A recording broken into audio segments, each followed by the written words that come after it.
it side by side again. Last time it didn't quite work. Can he make it stick this time? He's not fully passed, but he held on as they swing back in. A little bit of car contact between them. That sends him out. Topi's going to pounce on it. He's going to try and take that second place back as it goes through Brooklyn's tires spinning up as Simone is not willing to give way. He's got the inside back and through, more side-to-side contact between he and his rival. Somehow they come out the other side, but it's still not done, DJ. It's down to cops they go. Oh, it's really close. Here we go. It's into Scalendo. He tries to make the move on U-Bluth as they send Hideki Koivisto flying. Koivisto manages not to hit the wall. I think he's going to be okay, but he's not going to be happy about that. Scalendo, he's going for a braking move on Fabian U-Bluth. He's going to send it deep into turn 7. He's going to be on the inside as they head around the corner. He should have the position, but U-Bluth holds out. They're going to go side by side as they go into the S's. Oh, can he get this done finally? Oh. Chucks it in, but he goes a little too deep. Coming back at him. Here comes Jungbluth trying to take this fourth away. Again, this will tie the points lead. If Aitor can get past him, they're going to run together. Little bit of contact, splitting either side of Marco Lay. Who's going to win the battle down to the braking of the hairpin? Well, and let's take a look at that. That may have been a mistake there from Jeff Schmeier going for the move. How he kept that out of the side of the number 220 is beyond belief, but amazing car control there from the number 30. Not close enough to Timo for this lap by. Oh, but look into the first corner. That's for the lead. Kortaniemi on the attack on Partanen, but he's going to be vulnerable as Simone sees the chance. Now that he's slow off the corner, swings around him, and he is through down into Maggots and Beckett's. And this is where things get extremely complicated. He's going to try and go on the outside, gets pushed out wide into the grass, loses it, and now we're all along for the ride. Whoa! I know there's a rallycross course here, but this car's not made for that. And he got air, all four wheels off the ground, still kept it out of the barrier and brought it back. That's going to likely cause a little damage to the car regardless, but great heads up by the 16. He's going to have to go the long way around the left-handed sweeper here. Is he going to be ahead by the time they get into the braking zone? Are we going to see side-by-side for 2 successive laps going through Moss? Little bit of maybe contact there for Ozowski, bumping and banging, banging and bumping as they exit the corner. Luis Nunez tries to cover it off then. It's going to try and pinch and pinch and pinch as they go towards turn 1, but he'll get just about what he needs. Oh, he has a big moment in the middle, and up and under Jukka Tolonen, experience prevailing.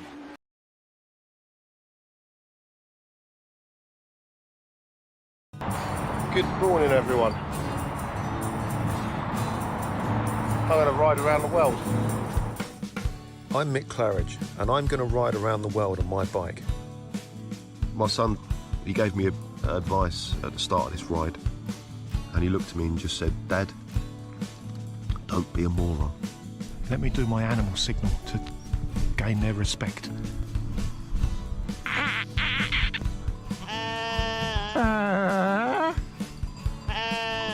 How's it going, Sally?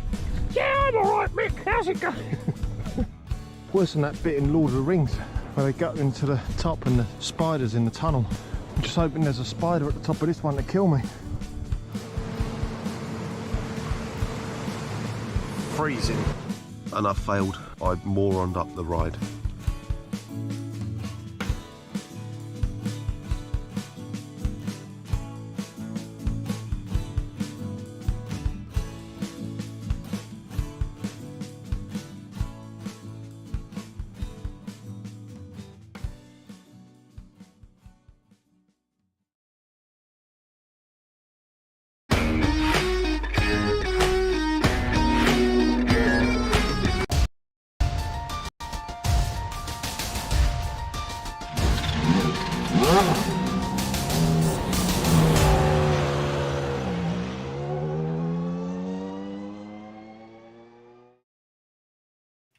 When it comes to Daytona International Speedway, one of the first things that comes to mind is speed.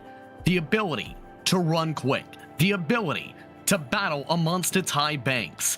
But when it comes to its 24-hour endurance race throughout its history, it's also come down to precision, to technique, as well as executing strategy.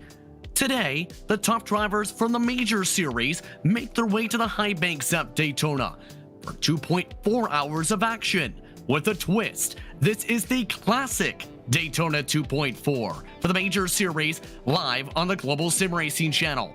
Hello and welcome to the 13th race of the European region season. My name's Justin Prince, alongside me in the booth for today's action once more is Jake Sperry and Christian Challoner. Behind the scenes is our director Zach Johnson, and he's using cameras provided by Dougie Beard. There's plenty to discuss when it comes to Daytona International Speedway. Let's talk a bit more with our GSRC track guide for Daytona.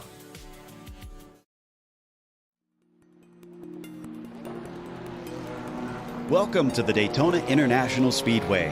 While many oval fans associate this Central Florida track with mainly NASCAR, the road course has gained just as much worldwide fame thanks to it hosting motorcycles and sports cars for decades.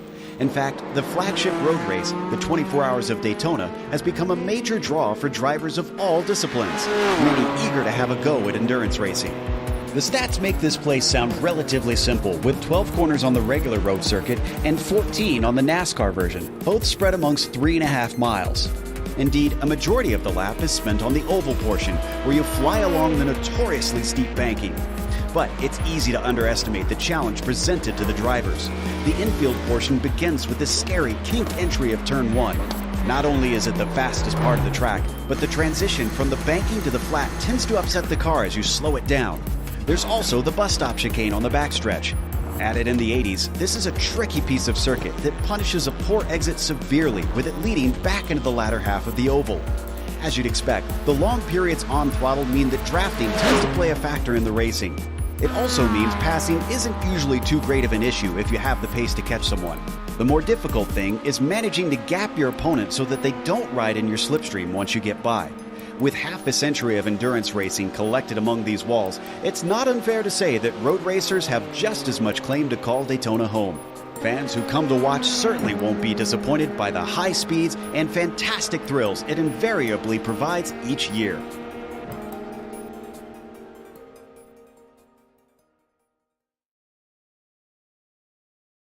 That was a look at our GSRC track guide for the World Center of Racing. Now, before we get towards today's point standings, there is a keynote to mention for this round. There is no sportsman split. Both the sportsman and the pro classes will be racing against each other today, which could have some significant ramifications for a couple of the points battles. But speaking of the points battles, it's key to note how things are faring out for the Mario Andretti Champion Driver of the Year in the pro standings. Here is the situation. Dallas Pataska, as you can see, leads by 149 points. However, league admins announced during the week that he had earned the championship.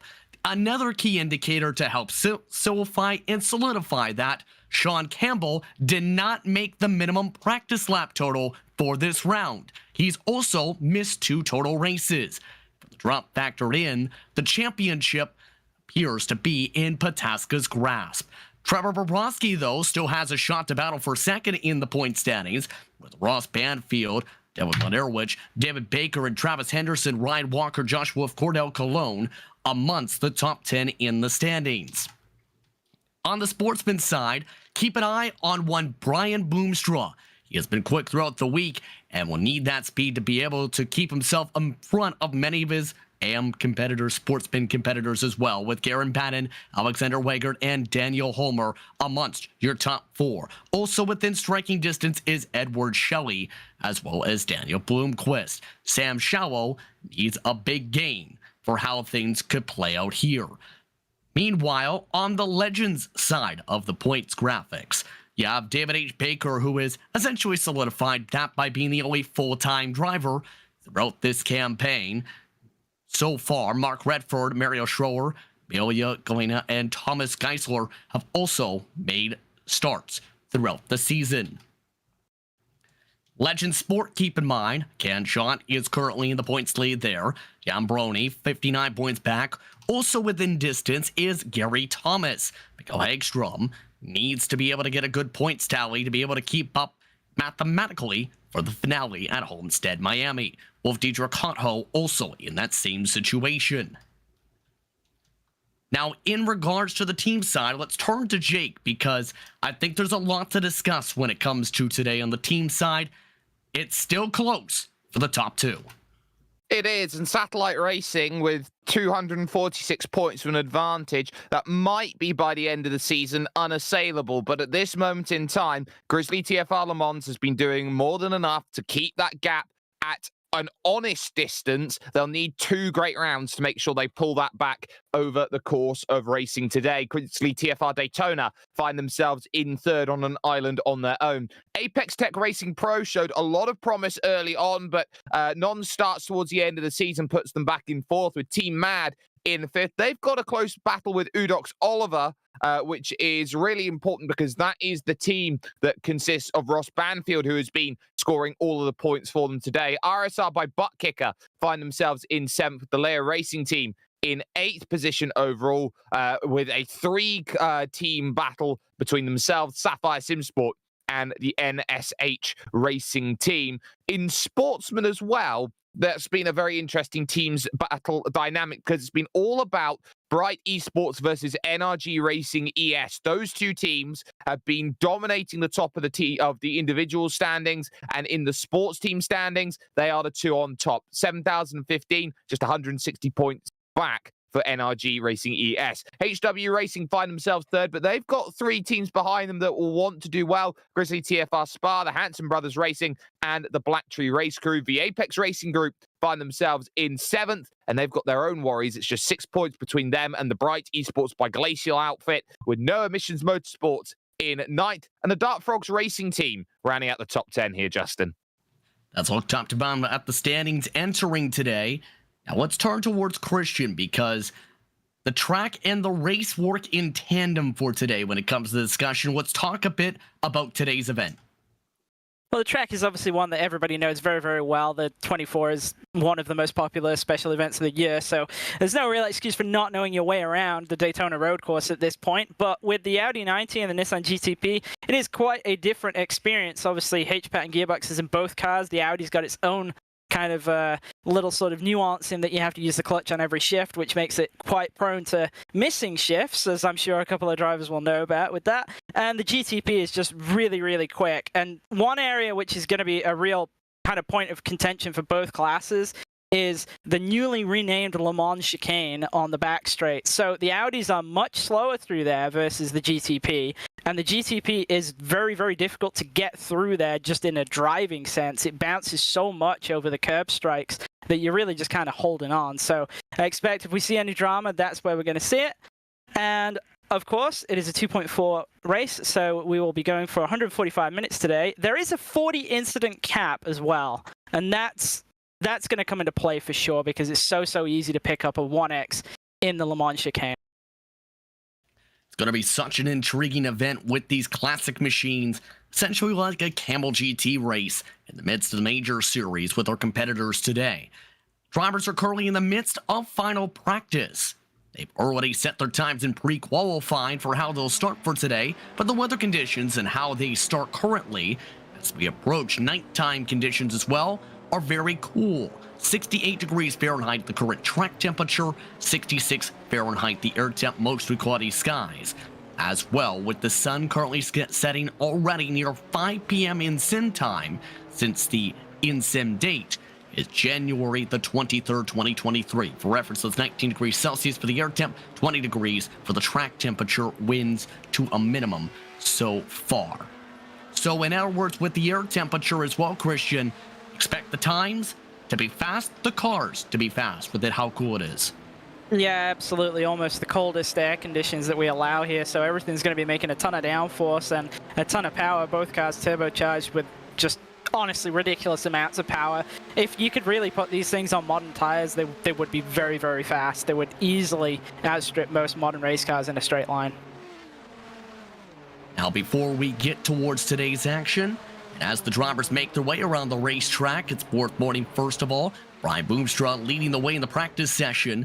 Sportsman side of 131 flat. Ross Banfield is currently the top pro driver in a 131.4. Dallas Pataska also within that range. Gabriel Ruse, Tom Guest rounding out the top 5. The separation once the top 5 all of those respectively in the GTPs are separated by about 6/10. For GTOs, Fabian Scheisschweg is currently leading by 4/10 over Garen Batten, the top pro driver. Trevor Bobrovsky, Joshua Wolf also amongst the top 5. Now, as we prepare for today's action, Jake, the expectations for some have to be high, but what are the thoughts of you if you're in that car or one of these cars for today, knowing how tight the racing could be, and you have essentially 2 different classes racing against each other for the first time this season? It's effectively 4 classes racing against each other, and it's going to seem very weird to say that, but that's going to be the sort of feeling that you've got. You've got the pros and the sportsmen together for the first time, and on top of that, you've got GTP and GTO, so it's going to be very different. Drivers are not going to understand how each driver races against each other. It's going to be very difficult in that aspect to get an understanding of that, but as we just come to the end of practice and towards the start of the race, I think what's very telling is that 2 sportsman categories that have looked the strongest. Brian Boomsma on top in GTP. In GTO, second position is second in the championship, Garen Batten. It's a very interesting dynamic.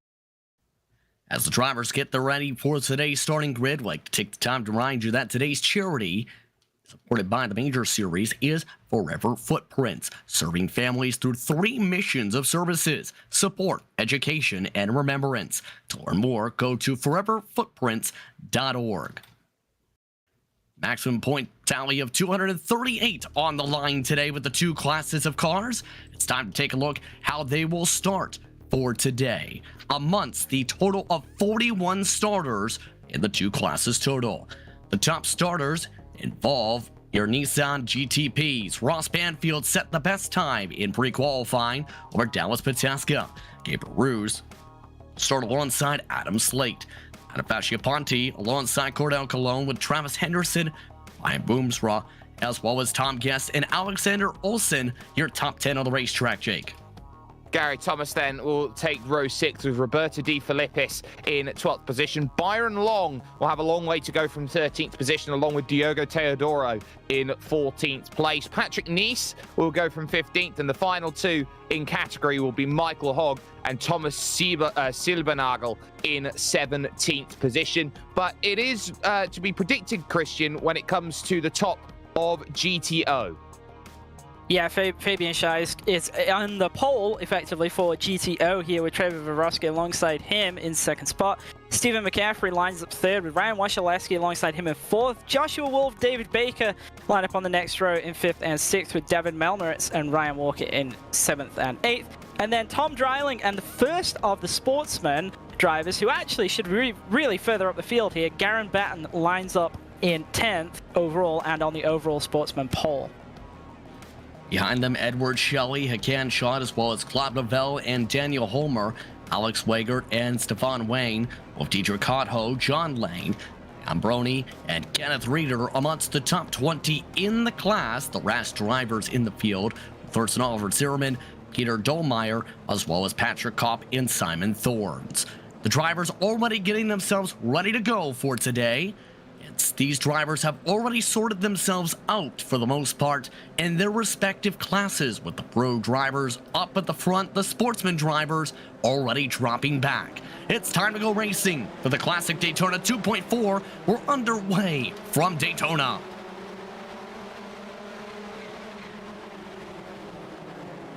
Clean launch into the opening corners for the top 3. Ross Banfield leads Ruse and Slate through the track.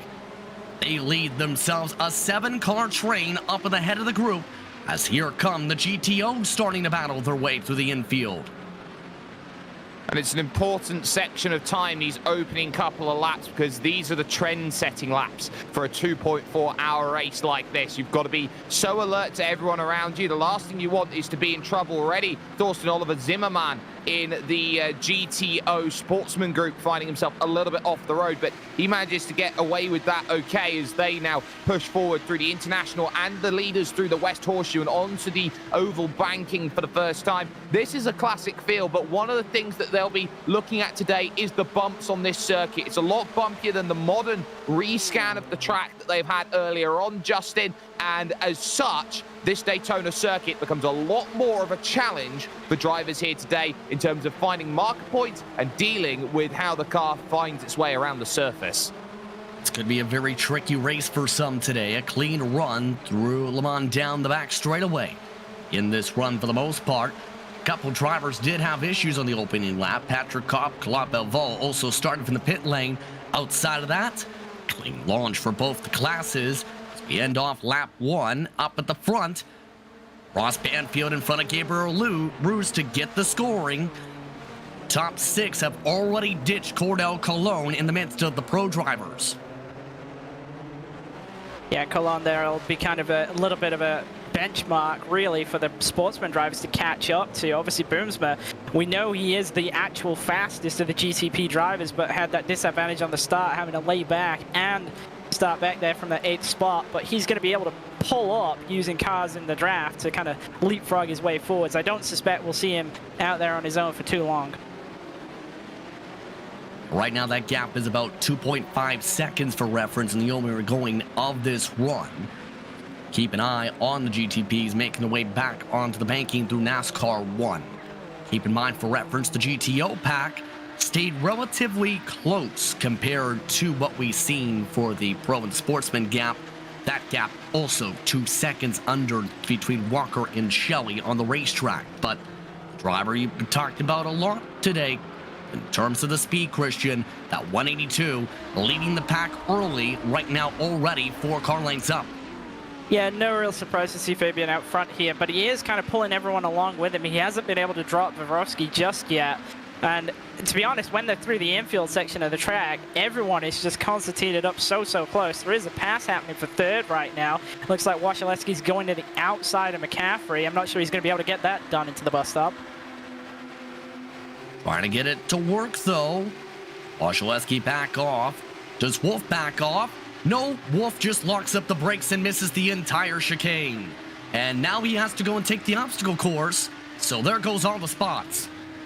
It's so easy to do in the Audi to just hit the brakes and be just a little bit too far back. This has rally heritage as a car, this one, and you've just got to be so alert to the fact that this has to be slowed down a little bit earlier than you think it does. So easy to carry the speed, but ultimately for Joshua Wolf, he has to take the very long, very painful run, and it puts him back in the sportsman field where he's got a lot of work to get back through, because he also had to serve down the slowdown penalty as he was going through. Not the ideal start, and speaking of not ideal, there is a GTP off the road. That's Gary Thomas, and he is way in the infield. Gary Thomas attempts to start the lap and crashes. That is Patrick Neese. He hits. An incident involving 2 of the GTPs as they try and gather back up. This could be a tough spot as it looks like they're able to get away. Gary Thomas, minimal damage. Neese absolutely demolished, though. There's no other way to say that, Christian. That was amateur hour there, just going over the infield, thinking, right, I can put the power back on, and then suddenly they got more grass and the rears are just going to spin. Yeah, and that's something we've seen at this track, where it kind of becomes one of those things where you end up out in the grass and you're like, oh, okay, well, I'll try and just rejoin, but you know, you got to be careful. I mean, you can use the concrete pad instead and then kind of come back on late, and that's just really unfortunate there for Neese. There was absolutely zero that he could have done to avoid that. And you see how this breaks out with the slide. And this rejoin was very suboptimal for the reason of right there.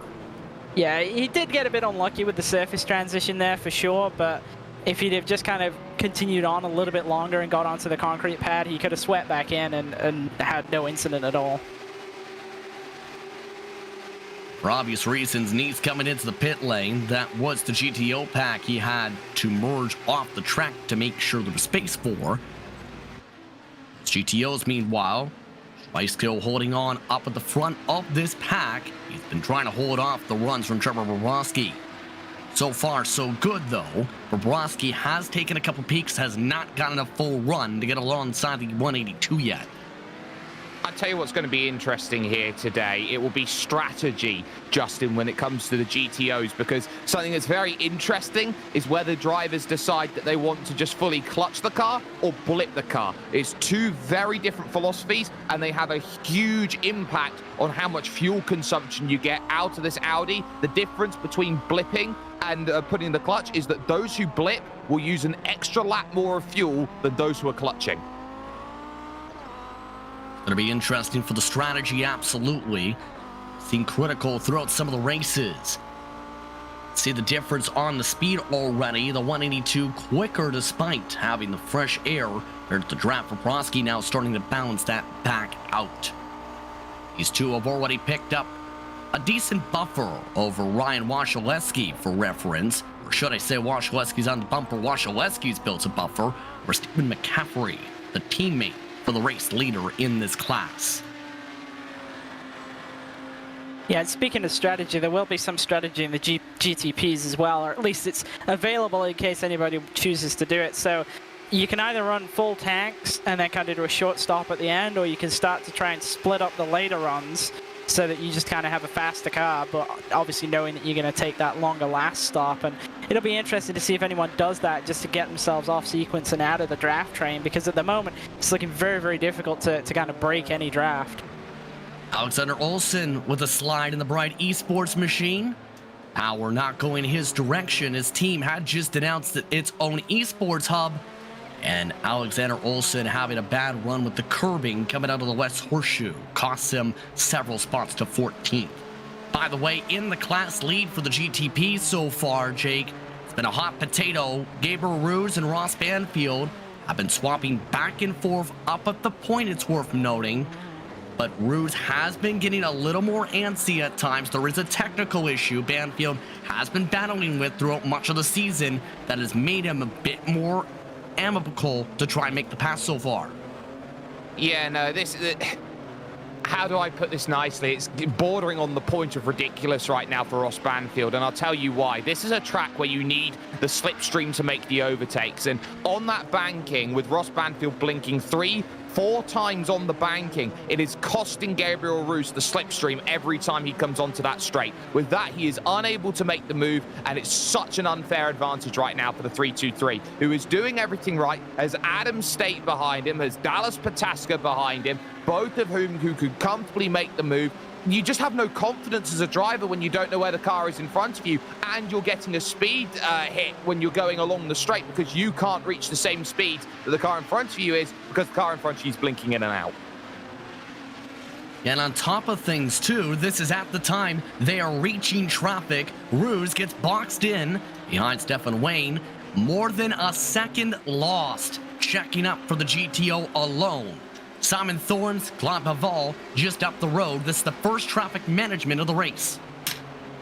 Yeah, and so with the GTPs catching the 90s in the bus stop, it is approximately a 1.5 second loss if you get trapped behind them. So it's kind of one of those things which sort of pulls you into trying to pass the GTOs before you get to the bus stop, but then you start to get GTO drivers upset that you're kind of sending it too deep on them. And obviously it's just one of those things with multi-class racing when you've got such a speed differential between the cars that you just have to live with it. You have to accept that sometimes you're going to lose out, but you have to remember that everybody is kind of in the same deal. So you'll lose out one time, but then you'll gain another. And you just have to live with that. There's no real point in trying to force it because it inevitably will go wrong at some point if you do.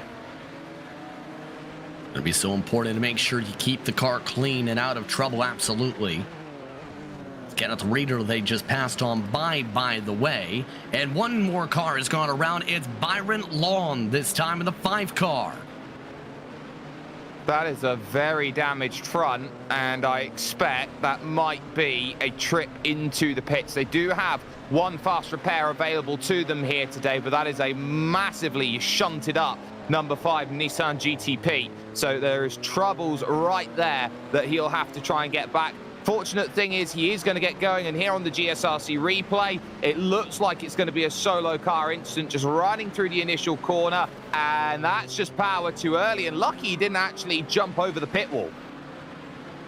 Very lucky indeed with the hard cut to the left. Holland has taken the tow as a result of the significance of the damage from that respective incident. A pocket of clean air coming up. Ross Banfield has lost his advantage with the traffic.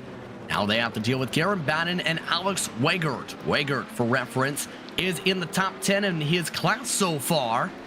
And here comes the rest of the classmates. Gabriel Rouge with the send. Here comes Weigert right across the front nose of the second place car. Yeah, this is very, very difficult passing the 90s in the horseshoes. The GTP has such an acceleration advantage, which is, you know, a bit surprising really, because the 90 accelerates so quickly by itself. But you really do want to try and make the passes on corner exit. That's the easiest for both cars. But when you're in a tight fight, it's just difficult to do that. Sometimes you can make yourself vulnerable to those behind you if you choose to wait. Apology over the radio, by the way, from some of the traffic as a result of some of the backups there. But indeed, this traffic management has cost Pataska the draft for the time being. Bulking up the road from that pack, these drivers, they've been battling pretty hard. Ryan Wasilewski still holding off for Broski. Now has a slowdown to deal with. Wasilewski gives up some time. Here comes Varosky now alongside with McCaffrey in the popcorn seat. McCaffrey's got a monster run here and is going to have to go to the outside, try and make it 3 wide if you want it, and is going to get it at a amazing speed of knots. They're going to be 3 wide to the stripe, and over the line it was McCaffrey who had it by 0.006 of a second, but the inside line is still with Wasilewski's. He defends it, so all that work for McCaffrey, and he's actually going to maybe lose a spot here at this moment, because there's David Melnarovich, the 69 car at the inside, who's going to go around the outside and get that place done. And now you got trapped in the middle of it. David H. Baker, Ross Banfield's there. You got Roos and State side by side for second, the 2 teammates. This is pretty crazy at this point in time. Yeah, State was actually able to take advantage of that and pass Rusin amongst all of it in the first horseshoe. Not sure if it was playing amongst the teammates, but it works for them. Banfield now be able to break through some of the traffic. Got a buffer. Still has to find a way around Wasilewski. Bobrovsky alongside, behind the dive from State. State avoids contact with Monerowicz. Ross Roos nearly runs over the back end. That forces them to the outside. Remember, race control indicated they were to drive on the inside. Here's some trouble, though, behind them. That is, I believe, the 311 who's gone around 13th place on the track. Yeah, it's Diego Teodoro who's found a spin at the International Horseshoe, and never an easy place to have a spin. It's the first or the second real braking test out there on track, but Gabriel Roos will have eyes on Adam State once again. And Adam State's going to have to fall back into line at this moment. Not much that he can do about it. Gabriel Roos comes through, but they're pulling Dallas Pataska along for the ride. The champion-elect now, as he tries to figure out where is the right place to make this move. At what time is it right to make this move? Is not going to be in the right position just yet to make anything happen. They'll fall into line. So Roos now back into second position. Adam State in third, and Dallas Pataska fourth. So their patience being rewarded. But it is worth noting how drivers make pace off the start of the race. Brian Boomsma is only 7 seconds back and up to 6th overall in this race. It's going to be interesting to see his charge forward, because he's the sort of person in this race who really shouldn't be a sportsman. He should be out there as a pro driver, should be out there racing these drivers, should be out there winning these races. And I think more should be done in a series like this to get the quicker drivers in the quicker series so that they can go out there, they can race, and they can show to everyone just exactly what they're capable of. Boomsma has been fairly impressive. He is 8 seconds behind the race leader for reference. Was closing in to Cordell Colon before some of the traffic management came into play there. So he has picked up a couple spots, initial grid slot, and has pulled a massive advantage compared to some of his fellow classmates. How the race is played out. Speaking of big advantages, the 182, we mentioned the speed of Schrisk in the other class for today. He's already picked up a sizable margin of 3.9 seconds. You may notice in the ticker to your left side of the screen. Yeah, it looks like he's been able to break away finally. Now Vavrovsky's got to defend from Wasilewski and Melnaritz, and McCaffrey is kind of all in that fight for second. To an extent, you could even say that it goes further back to that. It goes back down to 6th or 7th spot, but Yeah, it's an interesting point on the whole sportsman and pro kind of discussion. It's races like this where I'm really not opposed at all to having the two classes mixed with each other. I know there was some debate in the past about how it didn't necessarily create the best racing for both groups of drivers, but I think in this instance, there is definitely enough pace crossover between the two, to the extent that the fastest driver for GTP is actually in the sportsman class, they're not in the pro category, that it works. And I'd actually like to see this more when we don't get a full pro field and when we can merge both classes together, because I think it creates a better race for everybody. It's been incredible speed so far from the Austrian, who's up at the front. Decent pace so far from Wasilewski, who's still battling with Brodsky. Have to love how this racing is played out for some early going. For those just tuning in, 2 hours, 25 minutes total on the clock. 2 hours, 8 minutes to go on said clock. Right now, the gap a few seconds between first and second. Here comes Brodsky with another run. Will he take the run off to Le Mans? We'll have to see. Yes, he does. This for second on the racetrack for Brodsky with the draft. Can't make it work.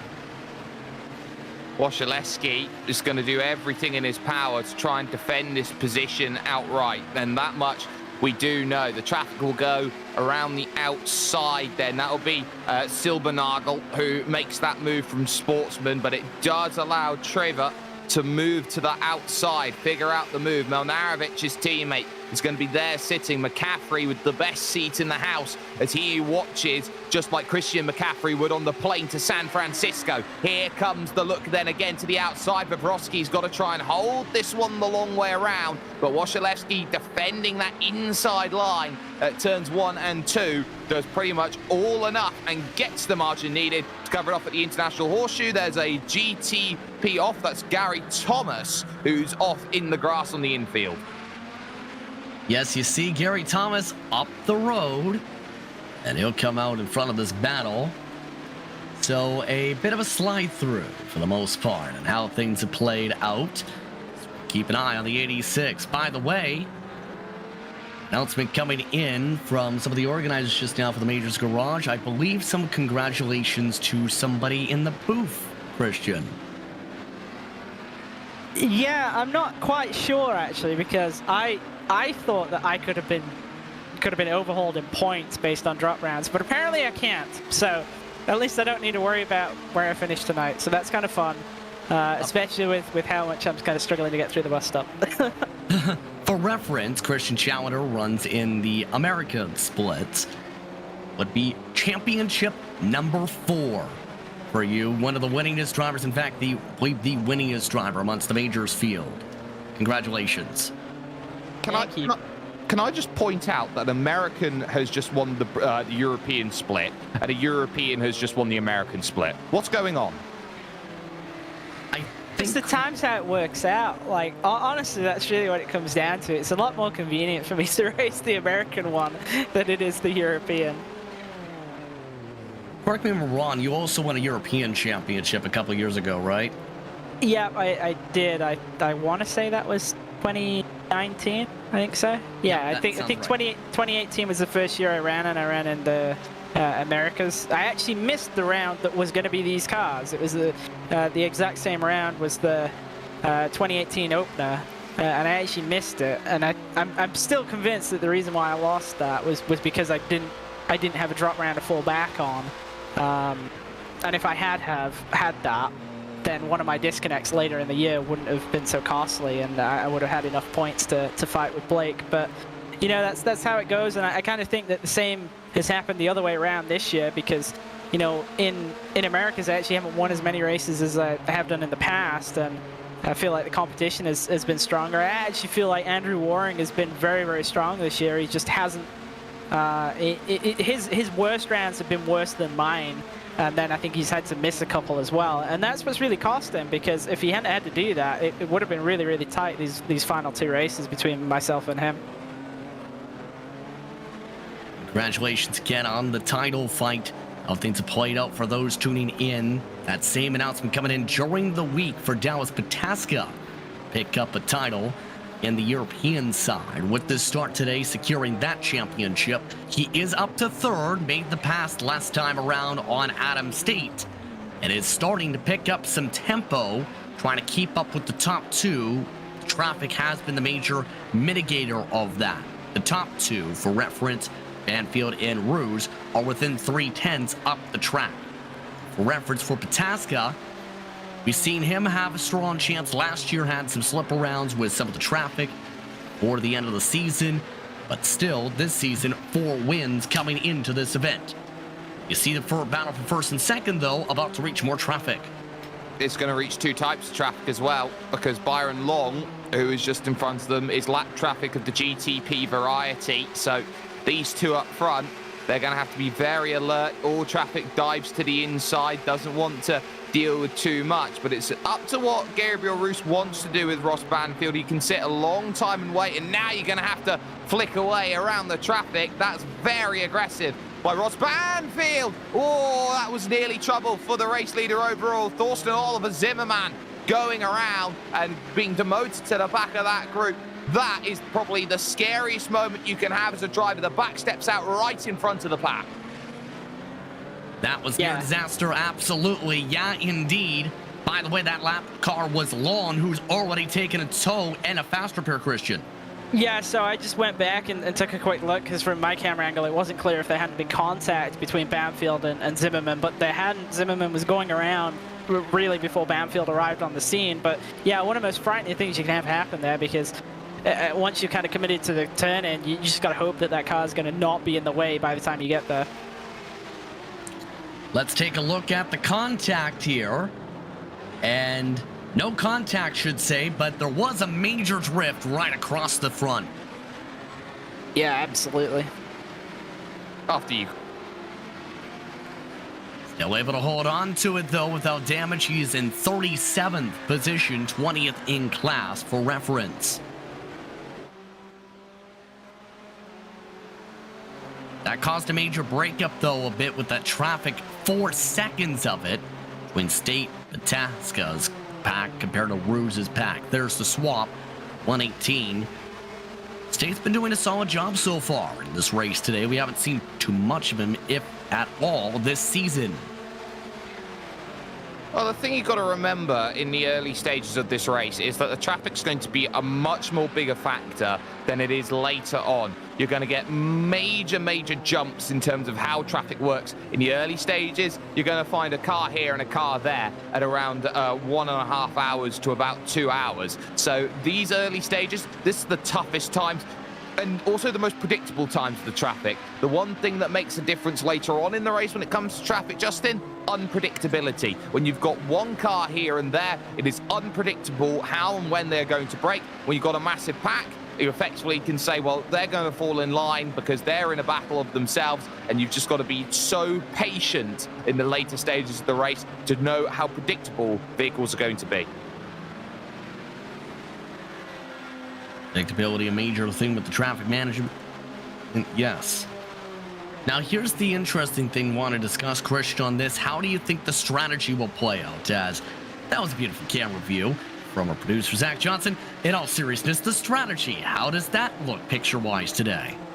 Well, I think the first run of the race, everybody's going to try and stretch it as much as they can, and it just makes sense to do that. You know, you kind of had that free full tank of fuel to start the race with. You want to maximize that so that you're not kind of giving up any of the the pit stop time loss. If you pit early, you're essentially giving up some of that advantage, because whatever you have remaining in the tank when you pit is time-wise what you're then going to have to fill later in the race, and take it as an outright cost to your race time. So everyone's going to stretch as long as they can at the beginning of the race, but the interesting thing will be is the pit stop times, and especially in GTP, as to if there's any variance there, because if there is, it's going to imply that some have short-filled, and they're going to try and take that extra pace of having less fuel early with the knowledge that they're going to have to just be outright quicker to offset that last pit stop time that's going to be longer than the guys who take a full tank of fuel. So I'm going to be watching out for that.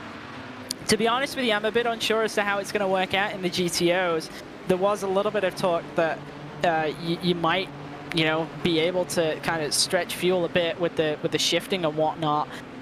And one lap at Daytona is worth a lot. So it's kind of going to come down to how many times you can do that and what that'll work out as your kind of last pit stop fill time as well. Past iterations of this event, for those remembering some of them with the modern cars too, though some of those splash and dashes have come to decide how the race finishes, have been able to play out. So it's going to be interesting. Wolf, meanwhile, gonna run on Weigert, already has damage. With lap traffic, Cordell Cologne not happy over the radio with him trying to leapfrog with the traffic. Well, this is the issue you've got. This is a sportsman battle for the race lead. And that's the big thing. Cordell Cologne can complain as much as he likes. They're in a battle for position. They're entitled to. Vega went off the road and over the front. That was never going to be very helpful. But as he leapfrogs Joshua Wolf, which is a move for position, mind you, he's now got to be very alert because Garen Batten is just going to sit there and try and wait, and they're almost going to make contact as they try and find themselves with a bit of a gap. So a little shot to the back there as they go through from Josh Wolf, as trying to get around all of that is Tom Guest. This is definitely not the situation Weggett wants to be in at this point. This is exactly the situation Garen Batten wants to see in front of him. Batten trying to keep up with Weigert, absolutely. Wolf right now trying to find a way around. He already has door damage. Saw some earlier contact. Here comes Byron Lawn in the traffic. That may hold them up a little bit. On very patient with this traffic, we'll say. That's going to be tough, though, with Adam Fasciaponte also coming, as well as a couple other drivers. Here comes a major block up the racetrack, right as the GTPs come around to make it 3 wide.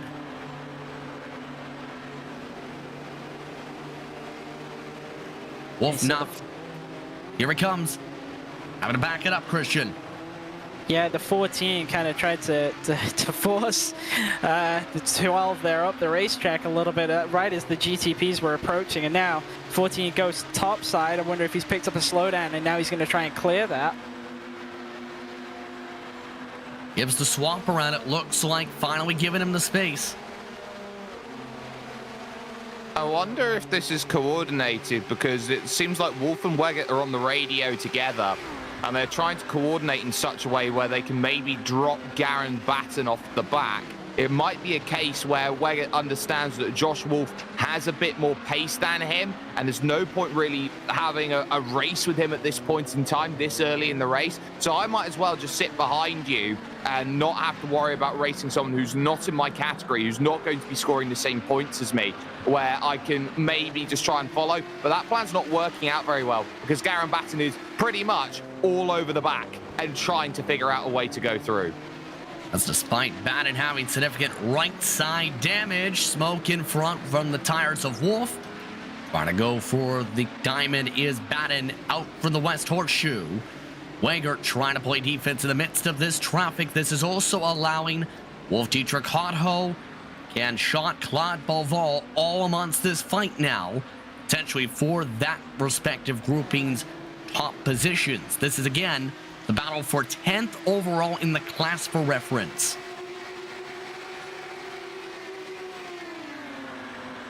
And speaking of damage, one car I'm actually just kind of trying to look back through now is Brian Boomsma, because his advance through the field has not been as strong as I was expecting. And actually, it looks like he's picked up some pretty significant right side damage with contact with an Audi 90, I believe it's the 41 car, on the exit of the bus stop at lap 7. So that's going to be slowing him down some. Yeah, in the early going, that would be with Kenneth Reeder you're referring to.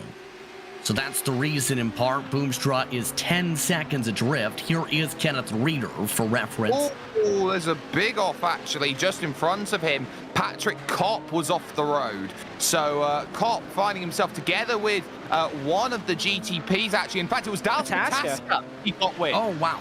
Pataska has dropped back to 6th position. Yes, Dallas Pataska, from 3rd to start the lap, has picked up some damage as a result of the contact referred to there with Patrick Kopp. Oh, Patrick Kopp's moved over and is expected Dallas Pataska to have been gone. But but he wasn't. He was still there. He was still spooling through the turbocharger, trying to get that massive lump of brake horsepower that is needed when you get this Nissan GTP working. Bang, there's the contact in the rear, and he's done so well to keep that on the road. The dog bear car then making contact, and a nice smoke screen on the way towards the West Horseshoe. Now look, yeah, that is not an optimal situation with the car like that just moving across, Christian. Yeah, and whilst we've been looking at this, we just had another scary moment at the bus stop. Malnaretz has been forced to skip it, but it looked like there was kind of a little bit of a miscommunication there that resulted in that. He was very, very lucky that he didn't wipe out on the tires in the bus stop. Not only that, while you were making the point, Patrick Nice nearly turned himself across his nose. What in the world happened? Gonna have to take a look at the replay, I believe, to see what happened. He was third in the class before having to skip the bus stop. As a result, he hadn't made the pass on Wasilewski until there was contact. I mean, Malnarevic is just completely heads-up driving. He knew immediately when he turned in, I'm not making the corner. So decided, you know what? I'm just going to abandon ship and decide that's not what I want. Well, here's the second issue. Oh, straight up the wall. That would have done it there. Just having the rear tyres off of the road. This is a four-wheel drive car here, but the fact that you've got all of that to deal with, if you lose two of those wheels on a four-wheel drive car, you've got a lot less braking property to work with, Christian.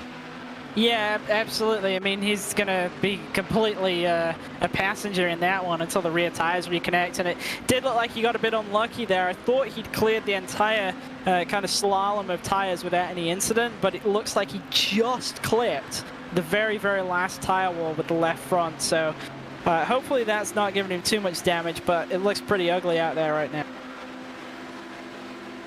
Lost a lot of track position, back to 7th in the class as a result of that. 7 seconds total. And Brony has that one on. Also just had to put his 88 on the toe. Past couple moments or so. Task after his incident, for reference, 14 seconds adrift. Class leaders, take a look at Cordell Cologne. He is with Bataska, and now is no longer with Bataska. Bataska up to 5th. Nice comfortable move then from Dallas Pataska, exactly what we'd expect from him then with that sort of move. So jumping up an extra position, and now the chase will be on to Boomsma. And I wonder in this situation just how much leeway there is in terms of strategy, in terms of the GTPs, how early you can come in. Because if I was Brian Boomsma, who was just in front in 4th position, at the earliest available opportunity, I'm taking a fast repair and getting my car quick again. Yeah, I think that is the play if you're Boomsma, because I don't know if he doesn't know that he's carrying a lot of damage. We see a GTP off at the first horseshoe, I believe. That's a 75. Patrick Nice, again. Oh my goodness, that is nearly into the door of Joshua Wolf. And he's side by side with a couple GTOs coming out of that. Speaking of side by side, there goes shot to get around as a result of the scary moment. Yeah, I mean, he didn't rejoin directly to the racing line, but there was basically a car width and nothing more down to the apex there that everyone in the GTO class was somehow able to file through on.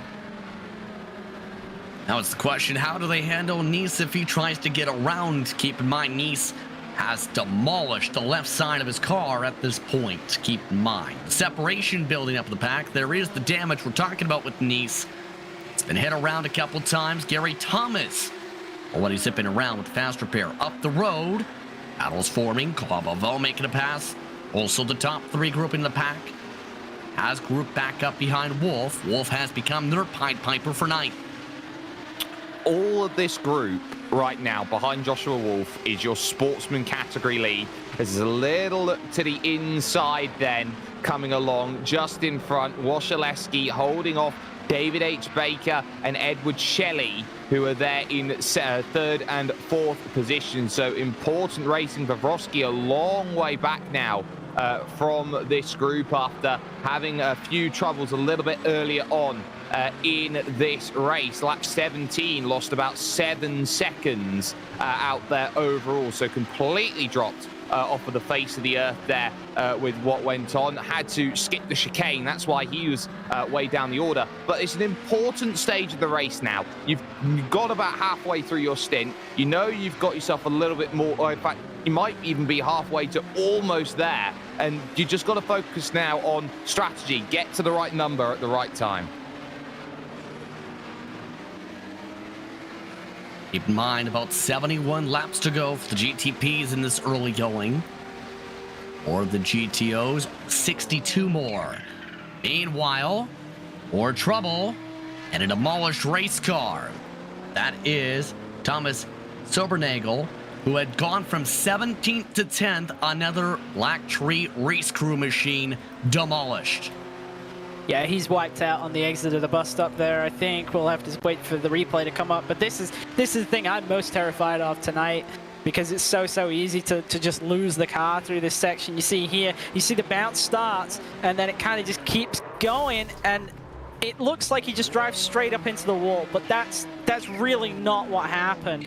It's the bouncing gets to the point where none of your inputs are really going to matter, and that's what's happened to him there. It's kind of started off on the second curve on the right here. You see it starting to go, and it's just gone at this point. He's trying to hold on to it. There's nothing he can. As a result, he has taken the slow way around the bottom of the racetrack on the apron. Get the fast repair dealt with the mandatory repairs. There he goes into the pit stall right now. Able to pop in a new race car. Adam States has made a scheduled stop, meanwhile, this time by. So it looks like the window is open for the GTPs. It is, and they'll be looking to do as much as they can. Josh Wolf's actually just gone off the road, by the way, so he's had a big off at the West Horseshoe. It might be the International Horseshoe. Yeah, it's the International Horseshoe he's gone off. And it's so easy to do, just to switch off at this point. You're right before your pit stop window, opening it up. Have yourself a little moment where you've gone a bit too deep on the brakes. And there's another driver finding troubles out there, and that might... Oh, got away with it. Got away with it. That's going to be one of the drivers there, I believe. That's David Milnarovic. That was Gabriel Ruse, actually, in second. Yeah, that was not nice. Bouncing off the side of the 323. Neither of them somehow picked up no damage from that. The damage for the 69 is from the tire barrier. So there goes Milnarovic's day, going from bad to even more bad. Let's take a look.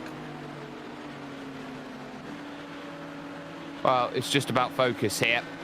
On the brakes, so the lap traffic's going to make its way around, but oops, abandoned ship.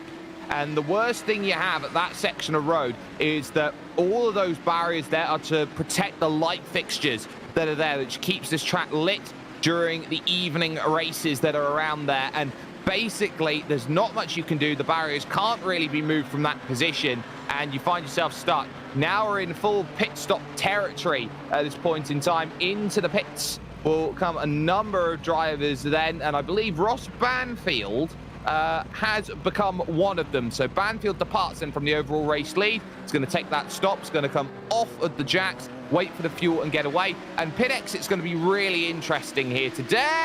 Oh. Around you go. That's Boomsma. He had gone all the way to the top two, and there goes all the time he has worked to pick up. Yeah, disappointing there to have that happen right on the eve of the pit cycle for him. He had kind of fallen back far enough where I wasn't really considering that he was going to be a race-winning contender at this point, but still, not what you want to have happen. And obviously for him in the sportsman category, he actually has a very commanding lead. There's really no reason for him to push, but I thought he might want to go out there and try and pick up the overall win. He's lost spots to Cologne and Tom Guest. For reference, Tom Guest, though, is still within striking distance.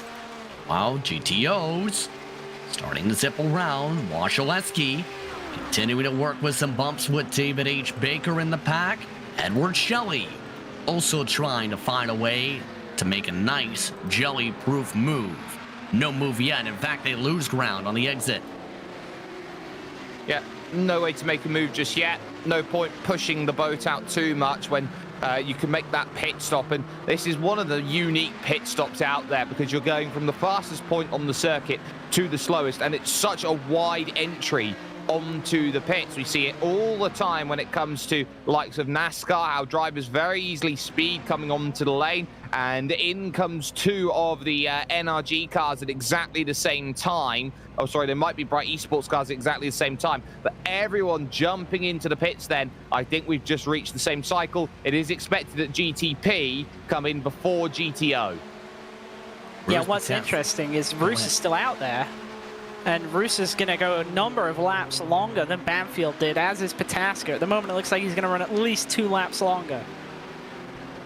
Well, to bring that up, yes, and keep in mind, Roos has been following him on some of the draft throughout this run. Pataska was earlier on this run. Cologne lost the draft earlier on in this race. Let's see some of the strategies, how they're playing out. We'll see if Roos ducks down to the pit lane this time. This will be 2 laps further than some of his classmates. Yes, pit stop for Gabriel Roos with some flames coming out to boot. And you got to slow it right down on this lane. It's just 88 kilometers an hour down this section, 60 miles an hour on this pit run. And as the lights are already on around here and are getting more and more prevalent, the sun setting, it's now about how do you manage the group just in front there. Wasilewski, Baker, Shelley, they stay as they are for the moment. Behind as well, McCaffrey and Walker in with a good race as well for what is 5th and 6th in class at this point. But it's about patience. This is a patience game, and this is going to be one of those races where it's not going to be completely guaranteed what the right call is, what the wrong call is. Dallas Pataska, Cordell Cologne, Alexander Olsen all in the pits. GTOs currently, GTP should say, Ross Banfield, current net advantage, 46-second pit stop. There's Wasilewski with the GTOs taking a little bit of a bump. Oh, hello. And it's how low indeed somebody is off. That's the 48. John Lane. Yeah, John Lang finding out just how difficult this circuit can be. Just, again, going straight on and struggling a little bit to get the car turned in. So that definitely not part of the plan. And I have been keeping an eye on where Gabriel Roos came out in comparison to the likes of Ross Banfield. And the answer to that was ahead. How about massively ahead by about a second plus? Early broken the draft. Now there's a chance Roos can catch back up, or rather Banfield can catch back up. State, despite 3 seconds less in the lane with his stop, ended up losing time to 6 seconds back. Pataska took 6 seconds longer in the lane to try and work his way through the box as well. He is 18 seconds back. Threat did take the faster pair in that class. So the pit stop's complete for one of the 2 classes. It's auto strategy play.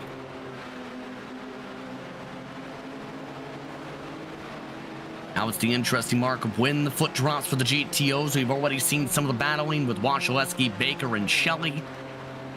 Keep in mind that 182 car, Chisk has ran away. For those wondering, yes, he's done that on raw pace by 20 seconds. Yeah, it's interesting how that's worked out in the GTO class, because at the beginning of the race, everyone was kind of tied together pretty well, and then Fabian has just been able to break away all of his own. But then we've also seen kind of further back as well, once the lead was somewhat decided, it was a real fight for second, but we've had drivers fade out of that as well. McCaffrey was one of those who was in that fight for second. He's dropped 5 seconds back, and it's just kind of splintered up as it's gone on. And I'm not really sure it's so much down to traffic with the GTPs, but more just kind of individual driver mistakes and battles that have kind of split up groups. This is incredible pace we've seen from this entire race today. By the way, as things continue to tick along, we do have one onboard camera we want to take the time to acknowledge and keep an eye on. Ryan Walker is in the field. In fact, in the midst of a battle for the second pack of cars. This is 5th position. One driver providing an onboard look for him from his racing situation from today. Gonna battle around with no toe though. 091 McCaffrey able to hold on to the inside. You can see that room fairly neat. It looks like I can't tell what's to his left. I believe a chair. Yeah, I would say that is a gaming chair, and it will have stuff on it. There's a nicely made bed there, which we definitely like. Nice picture frame on the wall, nice coat on the back of the door. There's like a treasure chest there on the left-hand side with, I'm sure, stuff in it and a pack of paper on top of it. This is for Ryan Walker, pretty much as much of a Sunday drive as he's looking for. He's been in a battle for the longest time with Stephen McCaffrey. McCaffrey's just made his way through at the start of this lap, but these two have found similar pace, are going to be working together between now and the end, and they're going to be trying to keep themselves away from the likes of Trevor Favrovsky, who is a very long way away behind, about 10 seconds or so, I'd say, at this point. So it's doing very well. 8 seconds, 8 or 9 seconds at this point. So they're doing a very good job keeping their own race to themselves, keeping themselves in range should something happen to the group in front. Tom Dreiling not making friends, by the way, just a couple moments ago, lap 26 in the turn for the 11 cars range.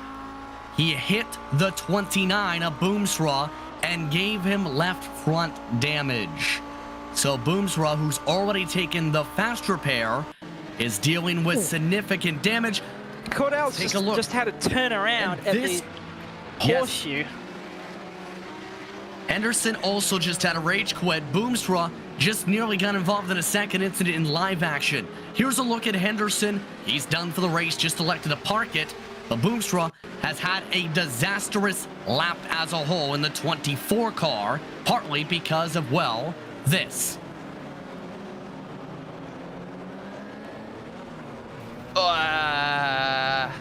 That's not good.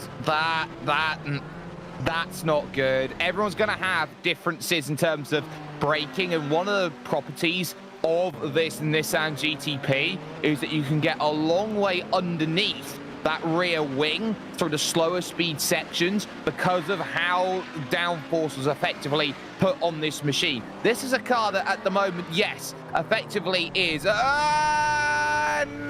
save 323. Yeah, that's just about saved there by Gabriel Roos. That is just pushing too hard. It built a gap up of nearly 5 seconds and would have lost all of those 5 seconds back there to Ross Banfield. But one of the properties is when you look underneath a car like this is that you can get that very low, very sleek front nose a long way underneath. And when that happens and you make contact and you hit the back there where the gearbox is and the rear axle is and all of the stuff that works around that section, is that you have a very strong tendency to lift the rear wheels off of the back of the car in front. Essentially, you're acting like a ramp, like your robot walls and your really big cheese or something. Christian will appreciate that.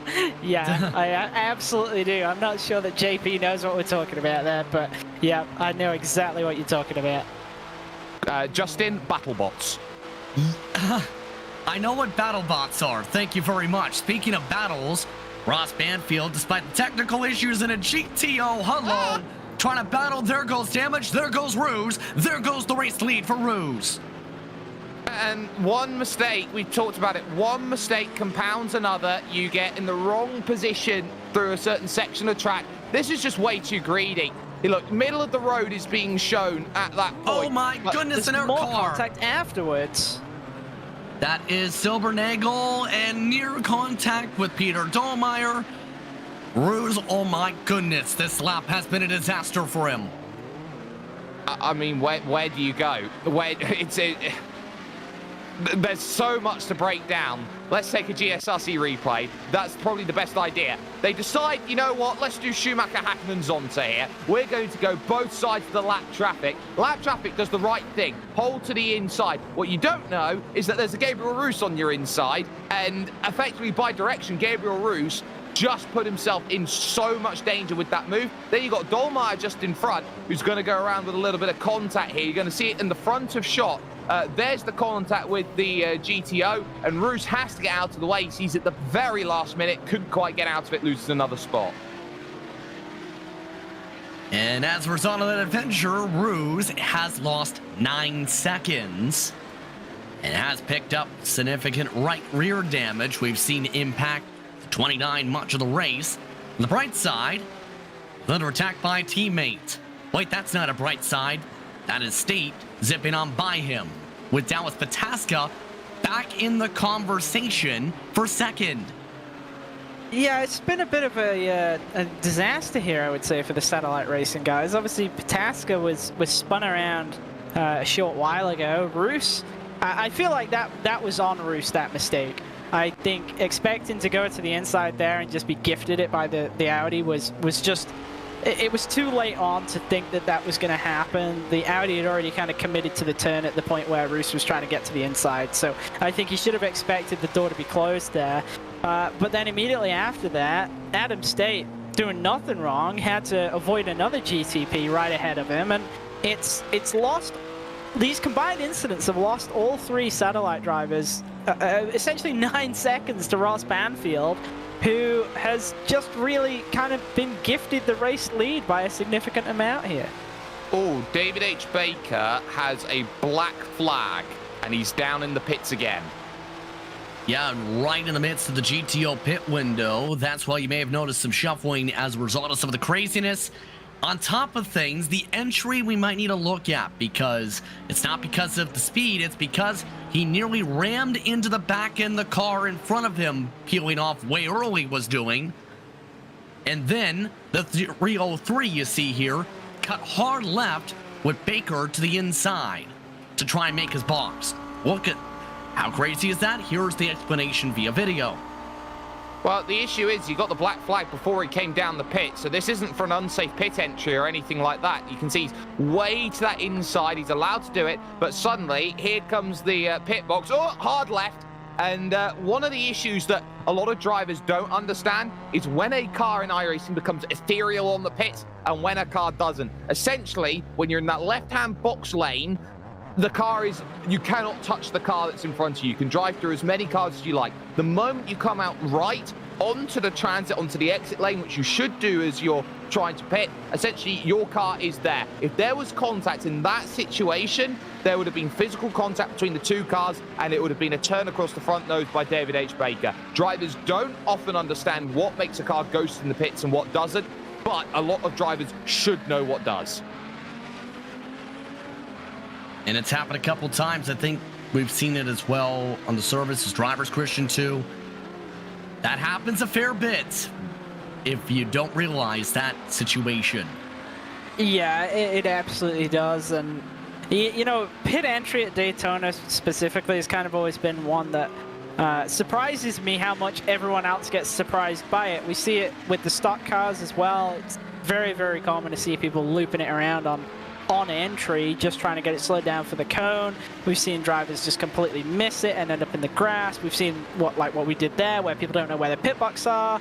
As actually we've got a car just spinning around at the exit of the infield there. I believe that was the 48 car of John Lang again. It was a solo 41. spin. Oh, the 41, sorry, this time. That would be Kenneth Reeder. Reeder not having the funnest of times with a couple moments. He was in a battle for position with Stefan Wayne with No Mission Motorsports. Not so much now. But your point being, Christian. Yes, so it's just one of those things where, especially in a series like this, when you know the grid order is determined before you start, to use the practice session to find out where your pit box is so that you don't have that first stop of the race where you're caught out by it being so early, because the pit boxes at Daytona start very, very early after the cone. And obviously, if you're trying to do a hot entry and you get it a little bit wrong, it's very, very difficult to pit right in the earliest box. And you should expect it in a race where we have so many cars out on track. We've got 41 today, and obviously with it being a NASCAR track, it's got around about 43 pit stalls.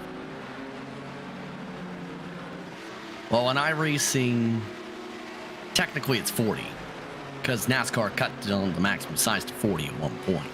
That is a good point. I always forget that we're down to 40 instead of 43 cars now. Meanwhile, this is a battle for position. That is Silbernagel, who is trying to get 10th back. That's Roberto De Filipis. He is battling with the first cars lapped in this class. With the traffic of Weigert, Silbernagel able to take advantage to take the spot from Roberto De Filipis. These drivers 2 seconds plus back from your overall race lead, trading the spot like cats and dogs for 10th.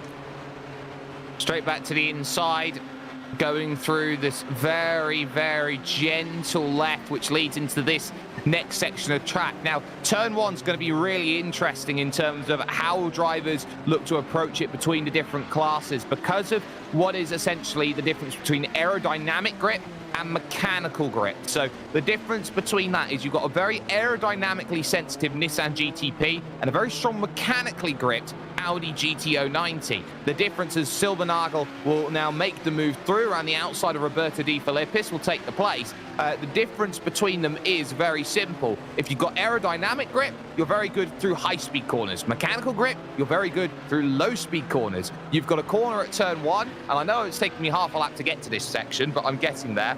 But you're going from a situation where you've got essentially high grip through the first left to low grip, which is the second left. So you get a really, really quick on the brakes GTP, but then all of a sudden when you go for turn-in, the Audi GTO is a lot better on the grip and that can actually carry more speed through the corner, and that's very scary for the Nissan GTPs.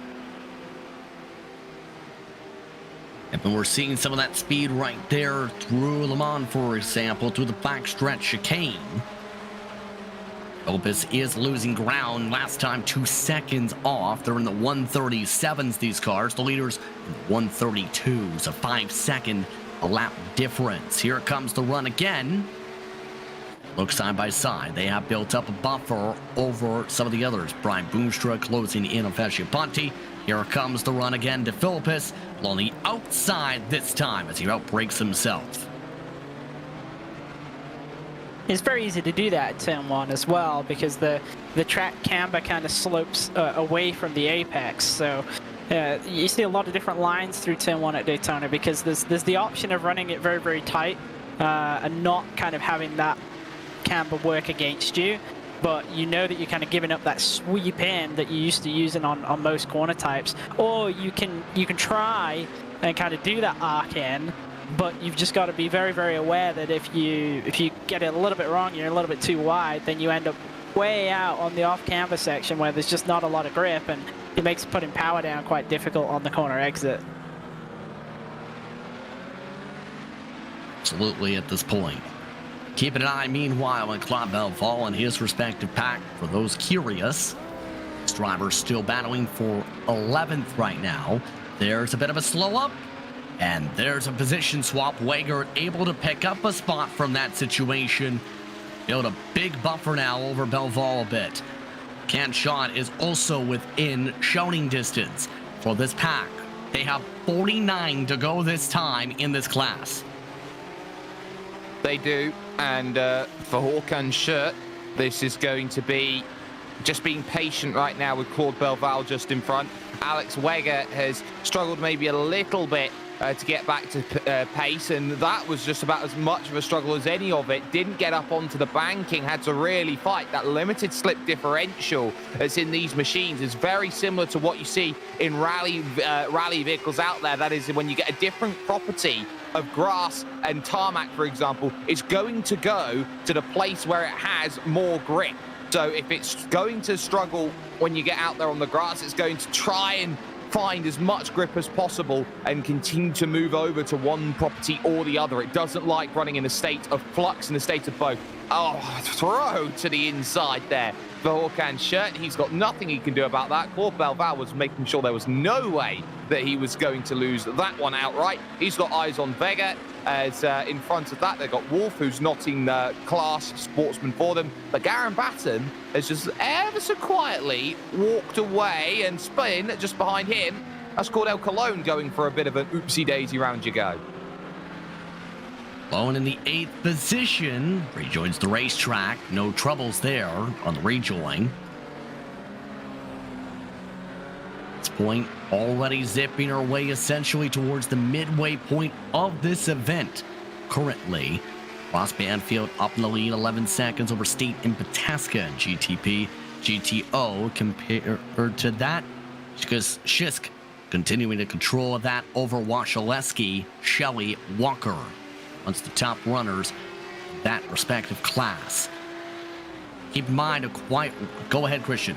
It has come down in GTO, though, is where I was going to go with that. Fabian was 20 seconds ahead, and now it's down to 16. It's an interesting thing to think about here. 10 seconds longer to the pit lane, Christian, was the main thing with the time lost with 182. Yeah, it's got to be Washaleski trying to break out of that second group with that shorter stop, but he will have to pay that back at the end. While on screen, this is second for GTP. Dallas Pataska. Not willing to push the issue. This is a fellow satellite driver. Looking like he's using the saving of respective cars at this point for the fuel mileage. We've seen this before when he was in the pack.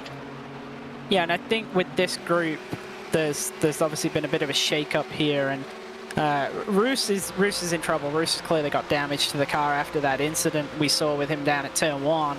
He's probably in the position where he wants to kind of take a short run here to fix the car and try and get himself back in contention.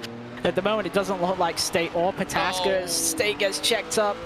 Doesn't look like they've got the pace just in the car to run down Banfield. And Roos has been the quickest of these 3 drivers throughout the week, so I did expect it would be him kind of challenging for it and not so much State and Pataska. But when it comes to the second spot, these two are really the same pace. I don't think it would matter who was leading here.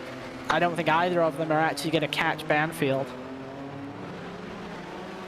12 seconds adrift currently. For reference sake,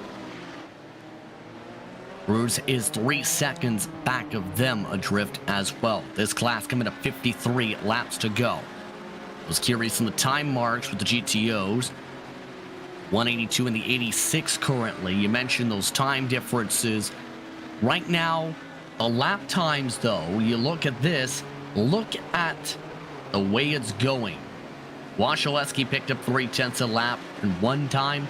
He has lost tons of ground though. You combine that as more than a second lost in the past 4 laps or so alone. I'm not fussed. I wouldn't say I'm fussed right now if I'm Fabian Zayag. This is the sort of position right now where you look at this race, you keep an eye on how Zayag's built a gap. Washaleski, yes, is trading about here and there. Yes, he's in a position where he has lost a little bit of time, gained a little bit of time, but he's still got a quarter of a minute to the good. And now that quarter of a minute's not going to go in the blink of an eye unless there's a mistake. And Fabian Zayag is such a good driver that it's just not going to happen. You see a mistake about as rarely as the goalpost being walked down the street for the Tennessee Vols. But at this point in time, Fabian Zayag's got himself the gap he wants. And the group that's going through right now for Ryan Washaleski, I think Washaleski's thinking about how do I consolidate second more rather than how do I win this race. When the comment involving the Tennessee Vols uprights, I still have no idea how they got it out of the stadium. Even with it, I don't think it fits in the tunnel. That's not important today. Yet. But anywho, as we make our way towards this halfway mark of the race, let's take a chance to be able to poke around. Again, Ross Banfield, Dallas Pataska, Adam State, your top 3. Roos, Boomsrut, Ashiaponte, Guest, and Cologne, the top 8. Overall in GTP, GTO, Schleissag is still in the lead over Washaleski, Shelley, Walker, and McCaffrey, yes. Also have in the midst of that Mandorich, Brodsky, and Batten. Take a step aside.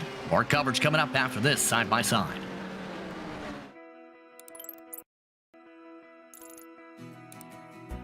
iRacing is a sim racing game. that combines a true-to-life racing experience with an online community of virtual racers from all around the globe. iRacing offers a multitude of officially licensed cars and tracks, laser scanned with millimeter accuracy. Their car models and mechanical systems are based on real-world physics and engineered in cooperation with manufacturers and race teams. Their skill license system ranges from rookie to pro, ensuring members are always pitted against those with similar skill sets. Members are able to sign up for a weekly race series, compete in time trials, host a private race with friends, and participate in racing leagues created and run by the community. With over 170,000 members, iRacing works in partnership with renowned motorsports organizations like NASCAR to deliver virtual races based on the real-life NASCAR Cup Series, as well as many other series on the NASCAR ladder. iRacing also features team racing, providing a variety of options for members to create and manage their own teams. Race with friends or real-world teammates in full-length endurance events like the 24 Hours of Daytona, Spa 24, or the Bathurst 12 Hour. Additional partners include IMSA, World of Outlaws, Supercars, and IndyCar, allowing members to race in their very own Indianapolis 500, Bathurst 1000, Chili Bowl, and many more iconic events. This is iRacing, delivering the most authentic racing experience short of getting into a real race car. Sign up today at iRacing.com.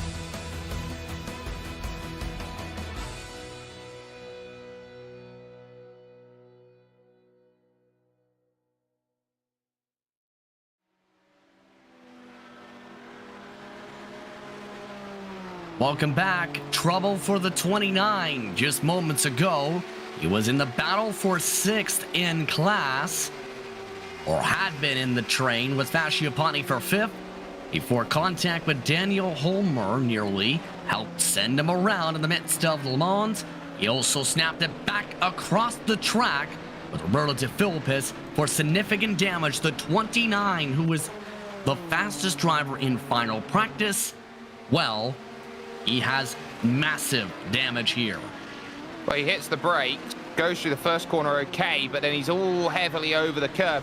Not much he can do. He's got to get it back onto power. And now, I don't even know what happened there in the second part. Did just the back end step away there maybe as he hit the banking? That would have indicated a lot, but that is really not the place you wanted to be at that point in time. I think we'll get a better look at it here this second time around. So he just gets the curb and it just rattles him as he goes over. That's your cue, stay off the curbs here. And then, it's just the steering. It might be the steering just completely balked at that point.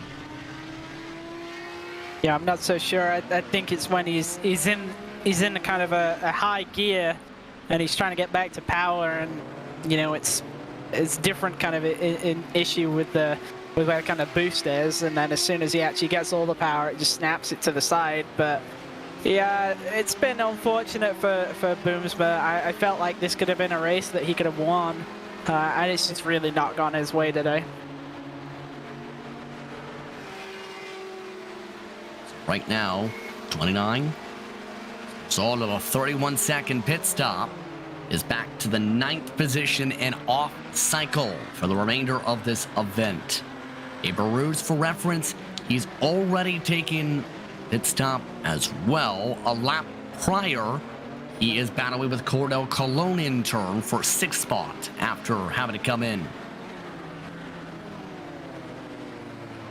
So with Cordell Colon having made his pit stop, and you got Gabriel Roos now back into 6th position, the question's going to be how Gabriel Roos makes his way back. It's about 13 seconds.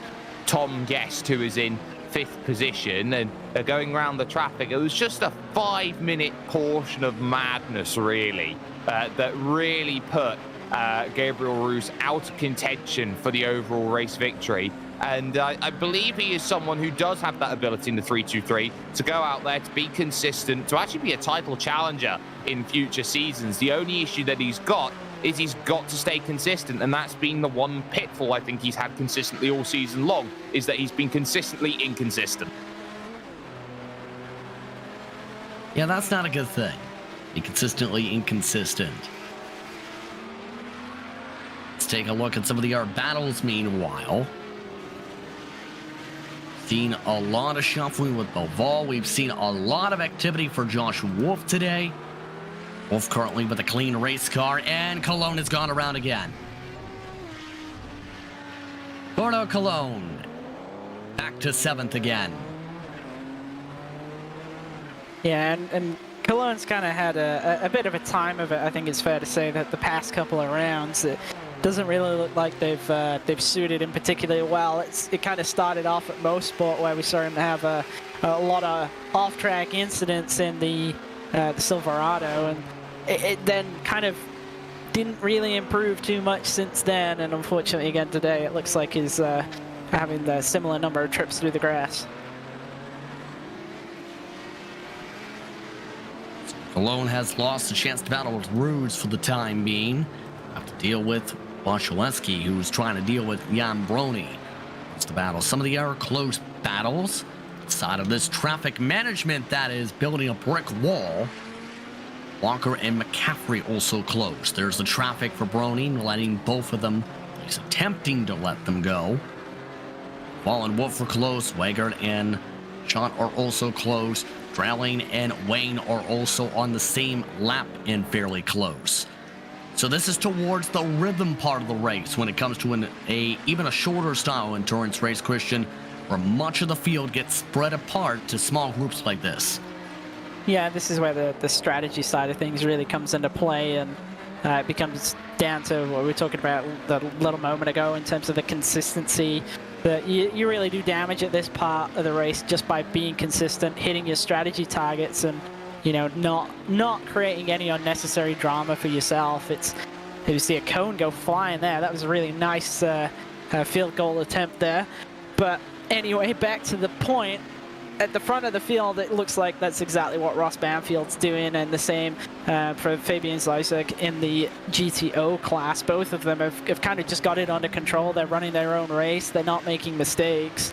And I think as long as they continue with that, it's going to be really, really hard to beat them, because everybody in both classes is, at a strategy disadvantage already. We've seen in the GTPs, the satellite guys look like they had shorter pit stops. It's not worked out for them because of some drama. So they've got this time gap to close, and then they've also got the strategy deficit to overhaul as well. So it's a double trouble for them. And the same really in the GTO class. Waszolewski is broken clear in 2nd spot, but he's at a strategy disadvantage, and he just doesn't look like he's got really the raw pace to catch Fabian, even if he didn't have that strategy disadvantage. Hey, by the way, coming in, you see right there, he ended up taking the shorter stop, remember, the last time. So Sorry, I just had a look at that in the stop.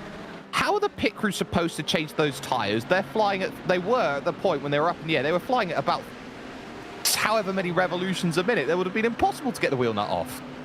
I think that's a Christian question. Yeah, I mean, I agree with what you're saying, but I think that's one of the things where you just kind of have to, turn your eyes. Yes. I think at this point, I mean, hey, I would love it. I would absolutely love it if there was an element of the pit stops which meant that holding the wheel straight, making sure that you weren't in gear spinning wheels and everything was a part of it. But yeah, I don't think we're quite there yet. That will come up in the meeting tomorrow. Ooh. Meanwhile, meeting the grass, Claude Belval. Hello. And bye-bye, he says to the grass. The response from the battle he had been having around nearby, okay.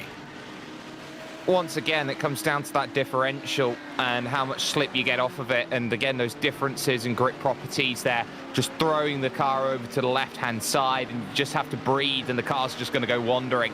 And that there is just an example of it. At a different section of track, can be a lot more catastrophic as you go through. Just holding that natural inside line, allowing the traffic to go around. That would be Gabriel Rouge just picking away through. Joshua Wolf now will get overtaken as well, and stability is resumed. Rouge right now trying to find a way to gain that 10 seconds back to Guest. Some of the troubles earlier. So the drivers now 23 laps into the respective stints. Reference on the racetrack. The previous stints lasted up to 27, so we are approaching scheduled pit stops the next 5 laps plus GTP class. And that might get to the interesting part we've been talking about, because right now you do the math. -5 to the laps estimated to go, 46 to go currently the last time by the stripe. So that will mark you at 41. That's where that fuel light slicing we talked about can come into play for the splash and dash on the short stop. Yeah, absolutely. And there was a brief moment before the race where there was a little bit of talk of, well, maybe you could kind of stretch it so that you didn't need to have that splash, but you know, you'd be trying to save 4 laps a run or something like that. So just was never really going to happen. Oh, Travis Yeah, Henderson and Boomsma both around. Sorry, you caught exactly the same thing I did there, Justin. Travis Henderson found himself back out on track and racing again, lost 12 laps to issues, came back in, decided to log some more laps. Brian Boomsma ends up on choosing the wrong direction, I think, there. Didn't have really an understanding of where Travis Henderson was going to go from the point. So there's the curb, there's the spin, and he does roll back out onto circuit, and he does okay, but he just grabs the grass there, does Brian Boomsma. And really, I think that had to be an inside call. You had to have faith that the car was going to stop. Yeah, that is a tricky spot. Remember, Henderson left the race after pulling off to the side of the racetrack. He came back 6 laps ago. Let's take a look back at some of the battles. Guess who's back into a fight with Wolf again? It's Claude Belval, who has caught back up, passing by Michael Hogg. Michael Hogg is in the grass, by the way, for those who may have not noticed. Able to keep it clean for the time being to help the battle keep up. What a good speed back for Belval, remember, after his mowing of the grass.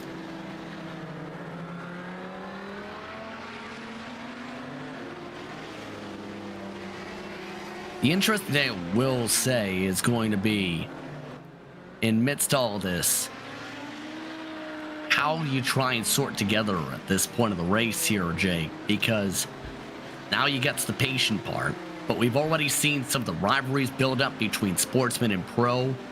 How did that break down with points paying time on the line? Because you have to think the crunch time is going to be very, very stressful for some here. It is, and I think what's stressful right now is what car did you choose and where are you in positioning compared to where you need to be. Today is going to be a great day for a couple of drivers. The couple of drivers I'm keeping my eye out on today are Tom Guest and Edward Shelley, who lead their respective categories. Edward Shelley currently is 3rd in class and is driving a fantastic race out there at the moment, and is keeping up with Tom, or trying to get by Tom driving at this point to put the lap on, trying to work around a few drivers. Just been quiet, dealing with his own race and doing everything fantastically. Comparatively, Tom Guest kept the car out of trouble at every single stage of the way. I haven't seen Tom Guest put a foot wrong right now, whereas other drivers around him have, and that's why he's 4th overall in this race after a 9th position starting in the sportsman category. It does leave the interesting question of what sportsman championship looks like. Brian Boomsma is 3rd in category right now, trying to chase down Alexander Olsen. And you've got Garen Batten, who's currently 2nd in class. So as things stand, Garen Batten would, in fact, close up the gap to a leading Brian Boomsma in the championship as it stands. And that title fight's going to be very interesting heading to the final race of the season. Keep in mind, NASCAR Next Gen cars at Homestead in Miami, a fitting championship location. Most cases, especially when we think of the past. The 292, meanwhile, this is Olsen, should say. If you think back, the Bright Esports machine has had some adventures throughout the race. He just recently had an adventure with the grass, hence the look to him as he reaches by some of his teammates and scares them. Uh-oh. And A-Rock's in front of him. Oh, and he's going to take it with him. Olsen takes out his teammate on the spin across the racetrack. That was a canned shot, who gets a shot into the tires. Yeah, Hawkins just unlucky there, and there's not much he can do. He is the sportsman leader. He's on the inside. It's a late move over to the right to take the natural racing line, which is firstly going to put Olsen in the wrong position, and then secondly, Hawkins got nowhere to go. He's just in that situation. You have to hit the brakes, let the car fan out to the outside, because there was no way Alexander Olsen was stopping. But there's not much really that Hawkins could have really done at that point in time. He's just got to stay patient here. He's still got the likes of Wolf Dietrich Hotto to keep in mind behind, of course, in that sportsman category. Still a long race yet.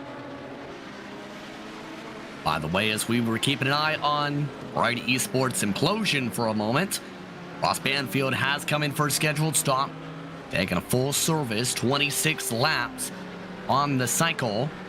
78.058 will also join him, the GTP class, this time by into the pit lane. So the window is open. What expect to be the second to last pit stops of the day. Pataska, the first time all event, is in the race lead.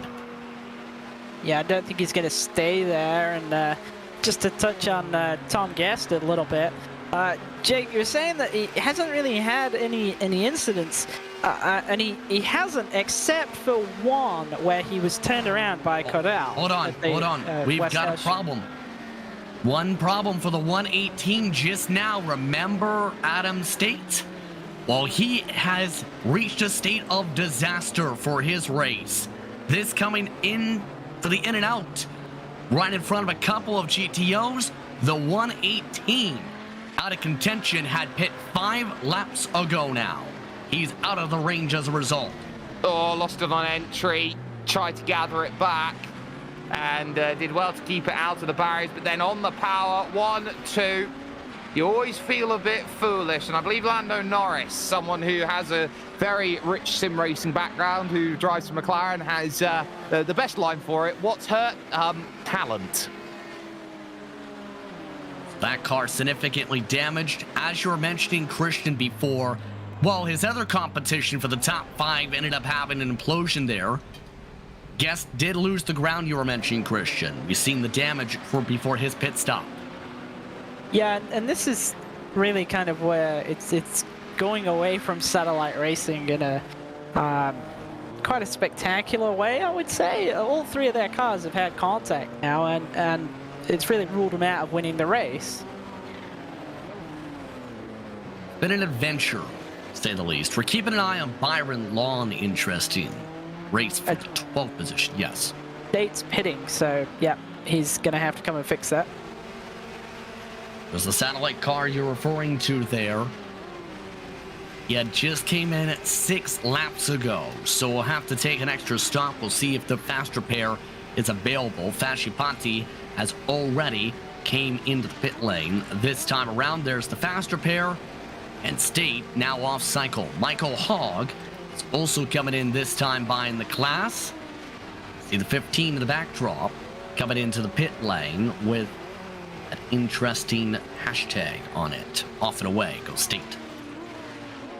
So my question now I'm going to pose to Christian is, would you rather take a splash and dash early or late in the stint with how you want to go about it? If you take the splash and dash early, you put yourself even further off cycle, almost disguise your work in terms of how you're going to go about the final stage of the race, but it leaves you no margin to come into the pits if you have an error. I'd say it's more traditional to come in a lot later on the splash and dash and do a traditional, I am out of fuel, I have to splash and dash, but it also leaves you to be completely predictable to your rivals. Yeah, we had another contact, and Cordell's gone around again, and I think the 058's just got into him there at the second horseshoe. And more trouble, yes. This is Tom Guest. Guest having a spiral here on the NRG machine. Remind me never to praise anybody ever again. Duly noted. That was Pataska's in.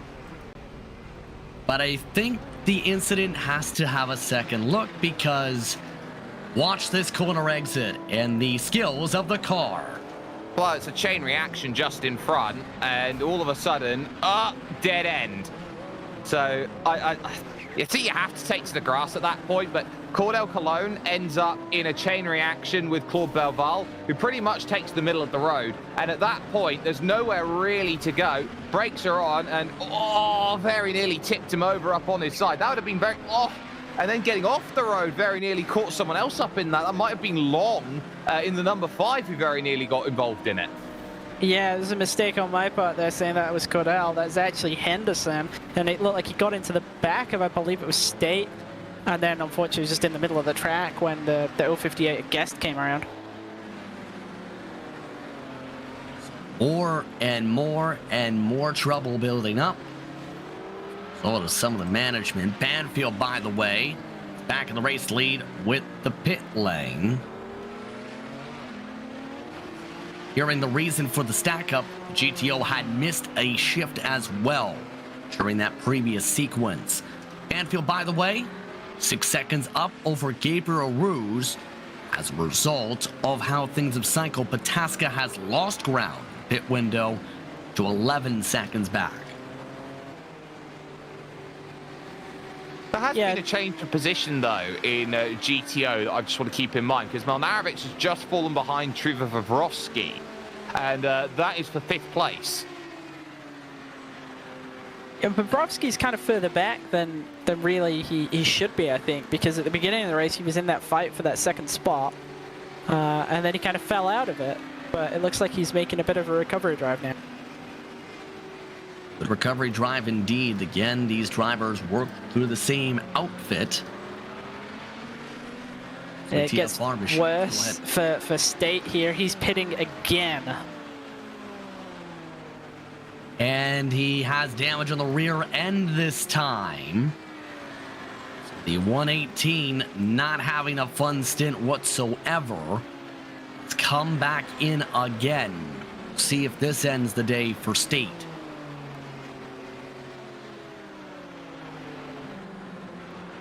Damage he had did come from the stack-up we've seen moments ago.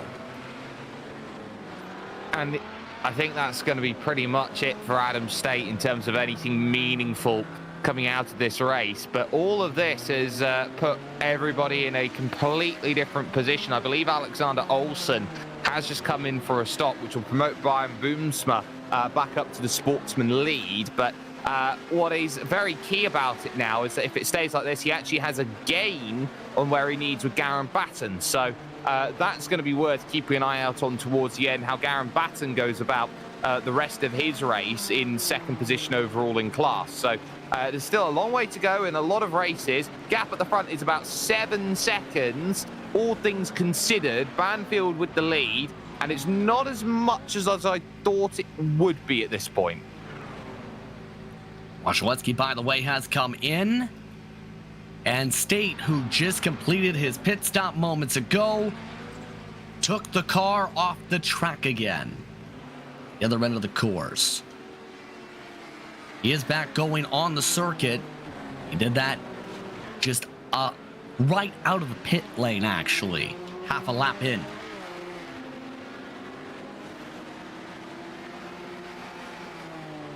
By the way, there's still 56 minutes to go in this race. And right now, Shayeg continuing to dominate his respective class. How about 40 seconds the lead, although we are in the midst of the pit window. Yeah, that will come down a little bit, obviously, when he pits. Waszlewski regains some time, but yeah, it looks pretty plain sailing, I would say, for Fabian right now. He's under absolutely no trouble at all here. And to Jake's point on the GTPs as to when I would pit for the splash and dash, I always like to run it as long as possible, just because then you've got a more certain idea as to exactly how much fuel you need. I really don't like having to try and kind of guesstimate how much I need early on in the race. Reference, Shayeg is 5th in the overall official iRacing standings at Camel GT for this car. So not a surprise when you consider things how quick he's been. He has 12 top 5s in that series, official series should say, in 13 starts this iRacing season alone already. Yeah, this is the sort of car that if you get involved with Camel GT and the series around it, there are some really quick drivers who are up there. Philip Lake always comes to mind to me as one of the drivers who you can always keep an eye out on. There's a lot of classic drivers like Olsen, someone who definitely you can keep an eye out on as well. And basically all of that community really do showcase what classics racing is all about. And classics racing here with GSRC is something that happens quite a bit. This is what I'd call our bread and butter, these sorts of machinery around these tracks. And you just get this roar of the Nissan, and then you got the Audi that's got all of that grunt and power with it that wants to try and go out there and be as fast as possible. This is pretty much a pretty strong combination today, and I'm sure that the drivers who find themselves in the positions that they do are looking for good results, are looking for great battles out there, and are doing their best. Pataska, well, he's got his eyes very firmly set behind him because he has made the move on Gabriel Roos. He has jumped up into second position, and now the champion, the chase is on. He's got eyes on 777. Seen, by the way, as that discussion went on, Gabriel Roos did lose spot to Pataska. Pataska had picked up 2 seconds previous lap with the pace, the 23 car, showcased compared to his teammate. They were also 2 seconds quicker, or rather Pataska was, race leader Banfield as a result of some of the draft poll. 35 estimated to go for this class. The question becomes, Christian, I know you felt like it would be a big gap to try and overcome. The gap has gone down, though, compared to before by about at least 5 seconds in the past half hour. It has, but the question I have really is, can this rate of closure be maintained? And if the answer to that is yes, then what's going to be the pit delta between Pataska and Banfield on this final stop? Because that's really going to determine whether Pataska has a shot at it. You know, he can gain 10 seconds in a stint, and that's great. But if Banfield's going to pick up, you know, an equivalent amount in the last stop, then it's all negated anyway. And meanwhile, there goes some roughhousing. That's Daniel Holmer getting a little bit of a door heading in. That was in a battle with Wolf Dietrich Hotho. Up the road, meanwhile, fellow respective cars for them still remain line astern entering the course. 33 up in front.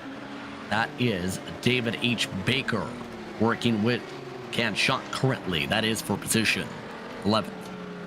Le Mans is such a difficult chicane, and it's such a difficult chicane because it provides itself as the main overtaking opportunity really out on course besides the opening corner, but it also presents itself as a one-line suits-all chicane. If you go too wide through essentially the right, the left, right, you're going to have to leave a lot of room and you're going to lose yourself a lot of time. The issue that you had with the likes of Daniel Holmer is that he does take and give a bit of room. The issue he has is the room he leaves is the curb, which curb does not equal track.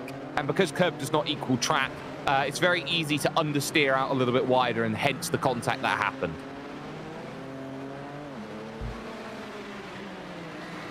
As a result, for time loss in turn for the 79 has put him in the battle with Mo Nierwich as well. More trouble this time. The in and out, Travis Henderson escaping the scene. 78 car. That is Silverden also leaving the scene. Silvernagel should say.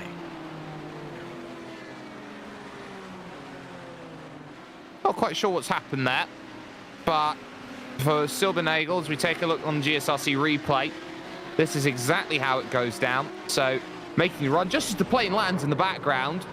Grab the grass on the inside of brake. You could see the brake discs light up. And, oh no! Oh no! No! No! No! No! No! No! No! No! No! No! No! No! That's no. Unlucky for Henderson there. Just simply, no. This is not how you rejoin a track. What? That was Banfield, by the way, sneaking past at the end there. That's why he just dropped about 2 seconds to Pataska. Gap's down to 5.1 now. Just... You can't do that. He can't keep getting away with it, I say, as he gets away with it again. So there goes Henderson. He was the one who picked up mandatory repairs from that. The car who cut across the track received no visible damage. Christian, your analysis on that reasoning? I'm afraid I don't have one, JP. I don't think that 78 car is clean, though. I mean, it looks it. I'll give you that, but I don't think it will be. We've seen a couple of cars pick up what looks like visually fairly minor damage, but then it's really hurt them in pace after that. We saw it with Roos, we saw it with Boomsma. It's just it's awful to really see that in a wreck, though, where the car that honestly had nothing to do with the why the incident was happening get completely destroyed like that. I do feel for Henderson in that one, because there was nothing he could have done. I guess the only thing to add to it is that he'd already been in a major wreck today, so it's not as costly as it could have been. So an eventful moment. Pataska and Roos have both driven by the 78. So Bernego is currently 10th overall, still a +7 from his initial qualifying position on the racetrack. 48 minutes to go. Pataska, in turn, some of the traffic, but also the raw pace. It's continuing that chip away effect. That traffic, also the major factor. The raw pace seems to be there for some of these cars in the late stages, especially what we've seen not just from some of those we're keeping an eye on, like Baker, who's still holding on to a top 12 position overall, but more so to that 23 car in Dallas Pataska. He mowed down just now in the infield another 2/10. And that's how easily you can go as Garen Batten, number 3, dives into the pits then for the GTOs. And this should be a run towards the end, if not the smallest splash and dash available. Ross Banfield knows that Dallas Pataska's had a habit of doing this over the course of this season. Just finding a way about 2/3 into the race of clawing back a gap and then making the move possible. So that's going to be very concerning for 777. When number 23 is on the drive, it is seldom that you find yourself in first position by the end of his charge. Goes Pataska around the traffic. Another 10th picked up this time down the front straightaway. That time by, in total, he gained a couple 100ths, though. Not too much traffic for Banfield to deal with. And remember, traffic giveth, traffic taketh away. We're about 4 laps away, Christian. Make it 5 from the green light lap for this class, the GTPs, to make it on gas, keep in mind. Yeah, the real interesting thing is going to be what the offset difference is between Banfield and Pataska there. You know, if it's a significant number of laps, then it's definitely going to swing the advantage to Banfield. And yeah, Pataska does look like he's now got it figured out. At the beginning of the race, just, you know, the pace was there, but it wasn't race-winning pace.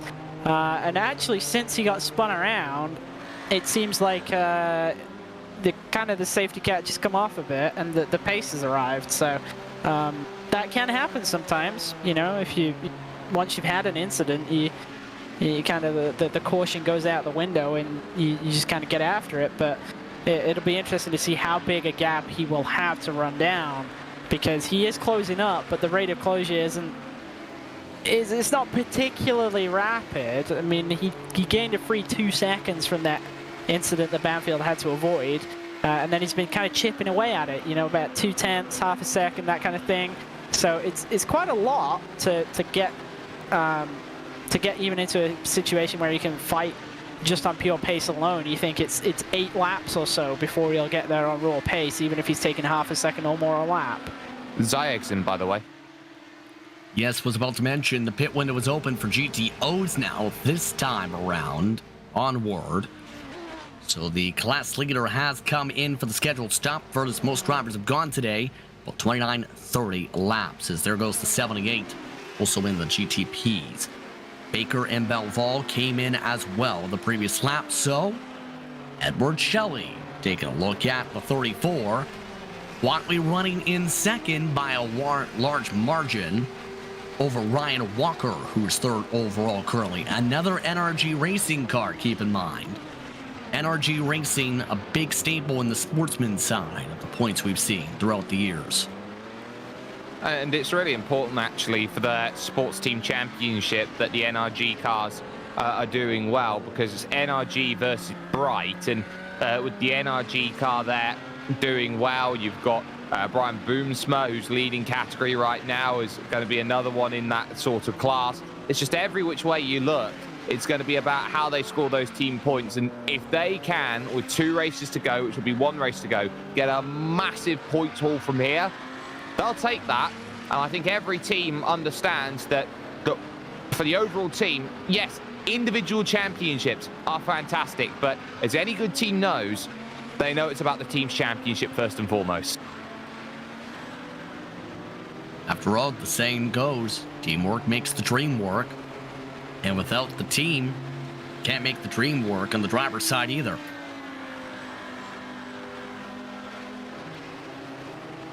By the way, Shelley is the leader as a result of that pit stop, expecting Shelley and Walker to come in the next 3 laps.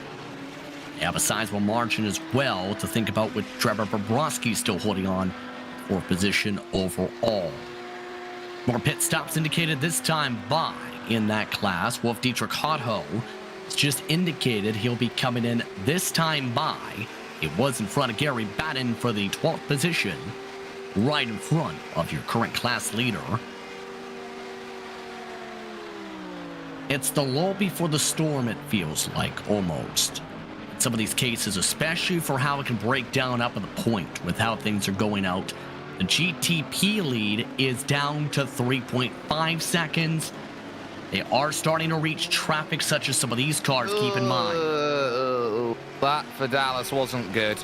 That for Dallas wasn't very good. He got a horrible bit of traffic in the form of John Lang right on the exit. Very nearly turned him over his front and had to get well out of the way up top. And all of that gap, that's cost him a full second at least, 1.2 seconds being caught up behind that traffic.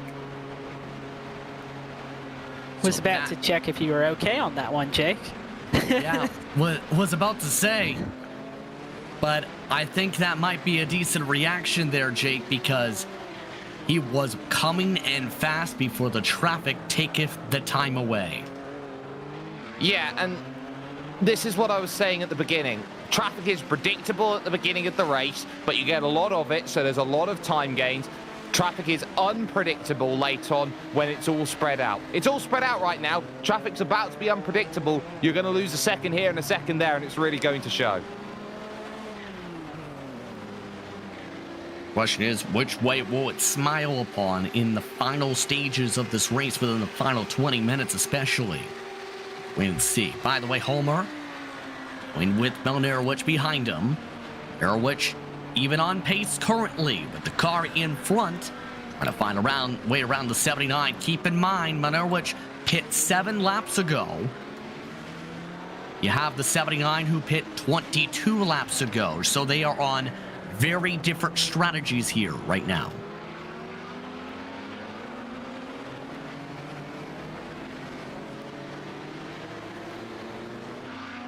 Much is going to be how it works out for Daniel Homer. Keep in mind, he pit for an 8-lap stint earlier in the race as a result of some of the troubles. Yeah, and it's really difficult to kind of just figure out exactly where everybody's going to shake out, because there's so much variance going on. I wouldn't put it past one of those situations that we've seen before in the majors, where a driver that we've not really been focusing on suddenly shoots up near the point at the end of the race. I mean, I don't think that will happen necessarily for the class leads. I just don't think there's the opportunity for in either class to go that way. But I totally think it could happen for, you know, anywhere inside the top 5 for the GTO class. GTP is reasonably well figured out, I would say, at this point. I was about to say, Adam Fasciaponti, we haven't talked much, if at all, about the 150 today for Evolve. He's still running top 5. He is the last car on the lead lap. I think he's one of the only drivers who hasn't been near or involved in an incident today. And I'm going to stay completely away from that, because the last time I did, suddenly there was a chain reaction and a vicious circle of a driver who found themselves in trouble. But yes, Adam Fasciaponti has been doing very well over the course of this race, and will try to continue to do so the longer that this race goes on. I find it very interesting how Gabriel Roos has got himself back into this race. Yes, Dallas Pataska has found himself a way to close up the gap to Ross Banfield, but Gabriel Roos, as he dives into the pits, 38 minutes, it's going to be a full stint then to get himself home and dry, essentially. I'm interested to see what Roos can do now. Your curse nearly struck. Stefan Wayne, who was a couple cars up in front of Fasciaponti, was getting lapped by a car and went straight into the Armco. Thankfully, didn't come onto the racetrack. If he did, or would have went on the track, guess who he would have been near? The 150. Oh, I missed. Stefan Wayne, Swede, with significant damage, though, for No Mission Motorsports. That car missing a lot of smoke. Let's take a look. Well, coming through okay, but grabs the grass, takes a smattering of cones with him. And that's probably one of the most loaded places, Christian, on track. Yeah, it's one of those areas which will catch you out quite quickly as well. There's just no real margin for error there. Unfortunately, I've fallen foul of that myself in the past. As a result, smoke pops carrying its way around the racetrack. That is obviously mandatory repairs. And Patrick Nice, the only 2 drivers with mandatory repairs currently in the race. Remember, Nice has essentially been out for an hour from his respective crashes. He's got to be careful that he actually can bring that home, because that's just oil pouring out the back, and the moment you run out of oil, that's it. The engine's going to go boom, and he's going to be lucky he's going to make it to pits. Absolutely. Here's a look at the traffic navigation now for Banfield. 4.7 seconds now, the buffer. Dallas Pataska has dealt with a bit of his own traffic. That's a little bit of a clean buffer to work with for the time being compared to Banfield's landmine.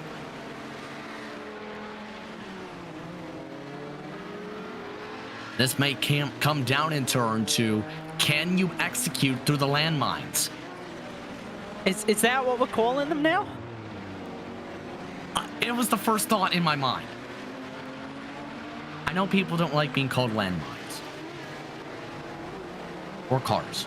I mean, it certainly did hurt Banfield through there. Pataska gained about half a second through the infield that time by. But it just ebbs and flows, you know. There's so many times where it'll go one way or the other. And it eventually just kind of evens out no matter what. I still think that Banfield is in the box seat for this one. I just think that the strategy disadvantage of Pataska is going to be too much to overcome.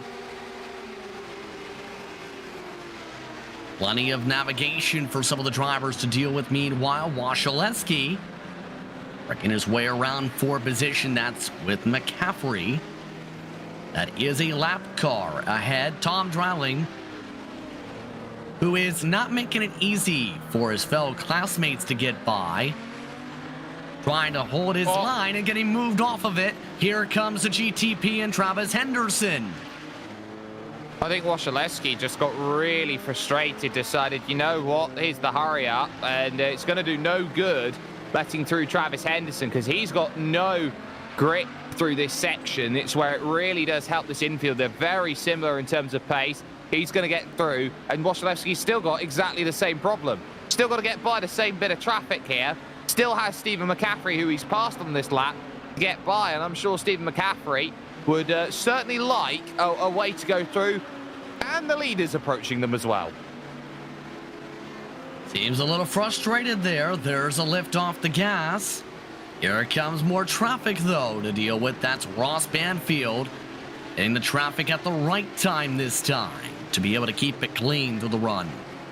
He got very, very lucky with that. There was a moment there where it looked like they could have been too wide in the 90s ahead of him heading into the bus stop, and that would have been disastrous for Banfield. It would have halved his lead. Some draft for Pataska to pick up. Has to go up on the banking, though. Around the GTO traffic, not too much time gain, if at all. So there. Still a decent amount of gap to close up. Remember, there is a 3-lap offset between the 777 and the 23, and that may come into play with the quick fuel stop. These drivers 10 laps or so away from their final pit stop of the race. Now's the time.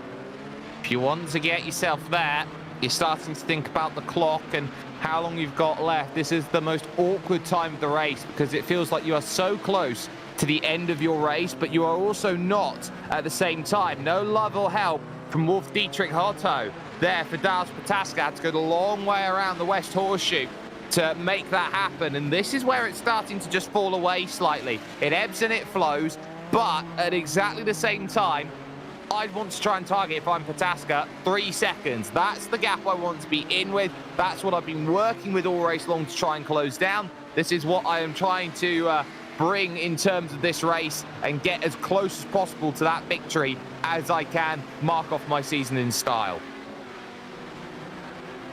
Absolutely. 3.2 seconds back now to the bus stop behind them. No peek around from McCaffrey.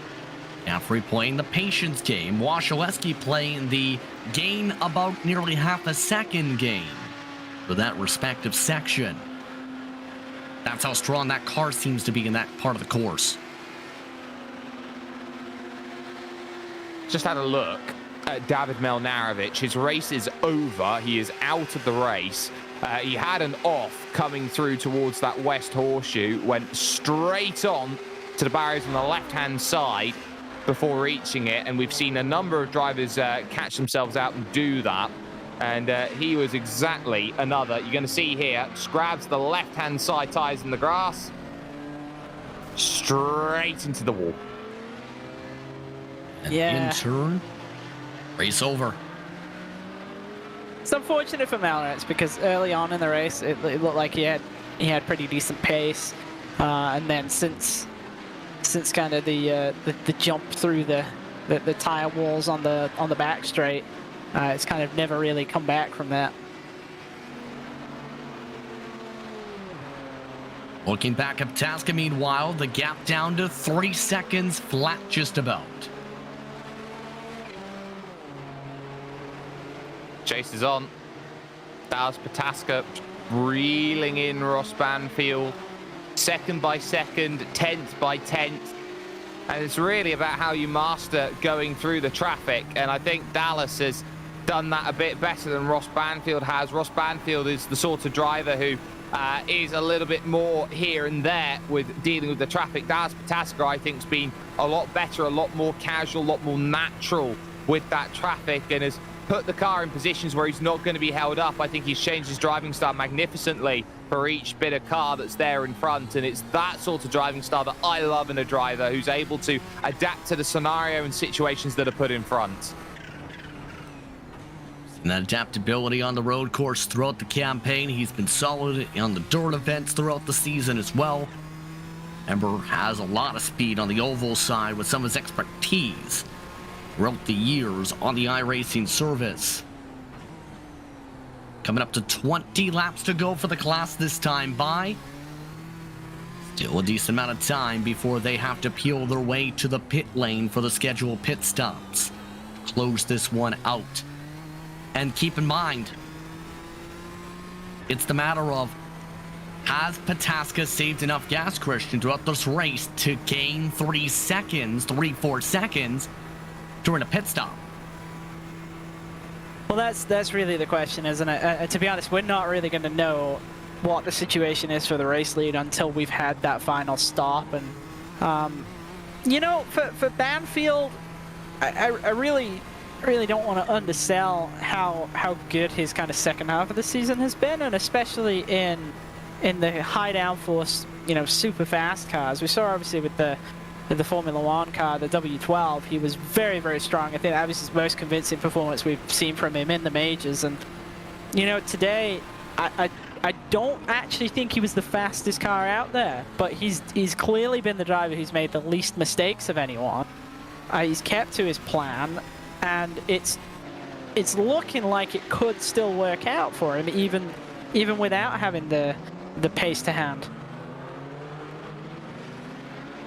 Just as you were finishing that point, Silvernagel just about came back across the track there. Able to get back onto the grass, though. That cost Pataska a couple tenths of a second before the braking mark. It's the question mark, too, of will this race play out in the way where Pataska can keep it clean? He's been near some of the trouble throughout parts of this event, and we've seen how big having to check up for one incident has been for a couple of these drivers today.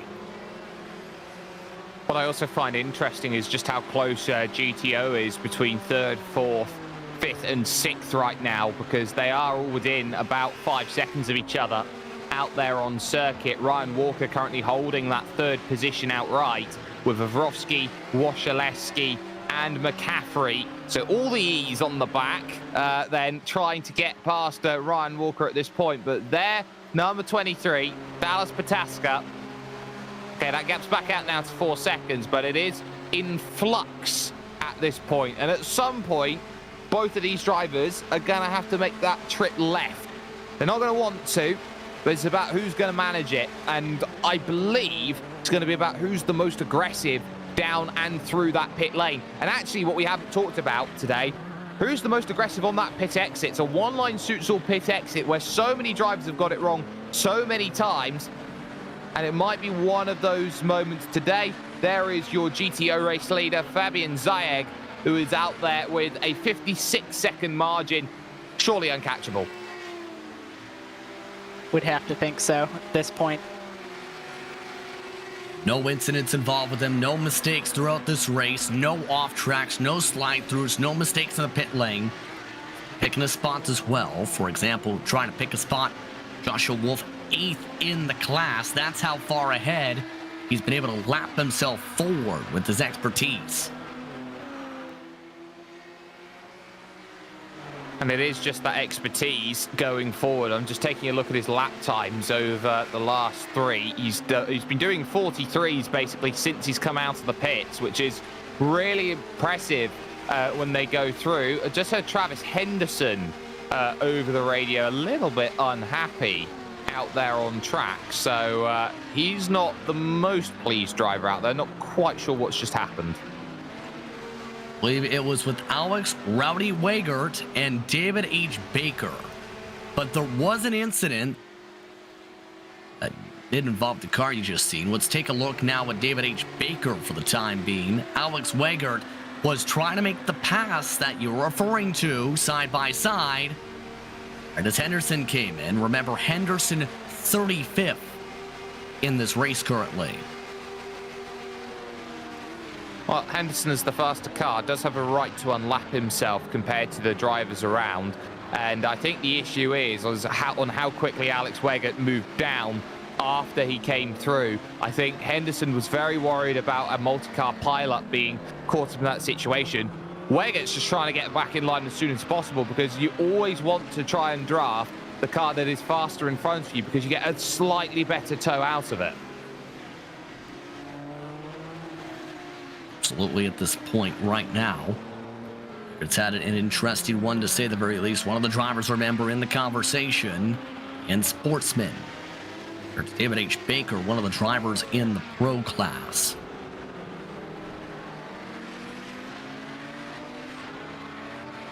Down to about 25 minutes to go in this race.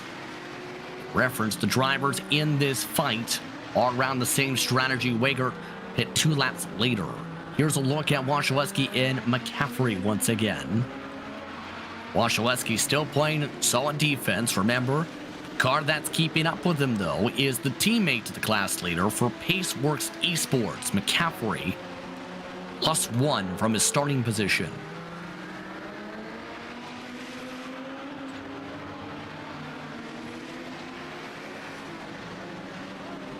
McCaffrey's kind of looked.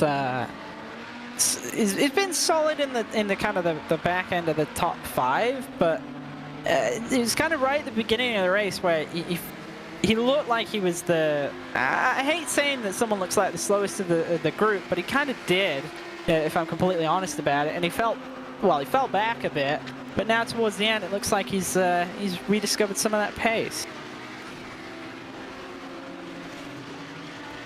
Absolutely, it seems. There's a swap around McCaffrey. Wachaleski wants to swap back at the moment, though. All the way to the wall. That's not going to help him on the pace. Quicker the shorter distance around for McCaffrey.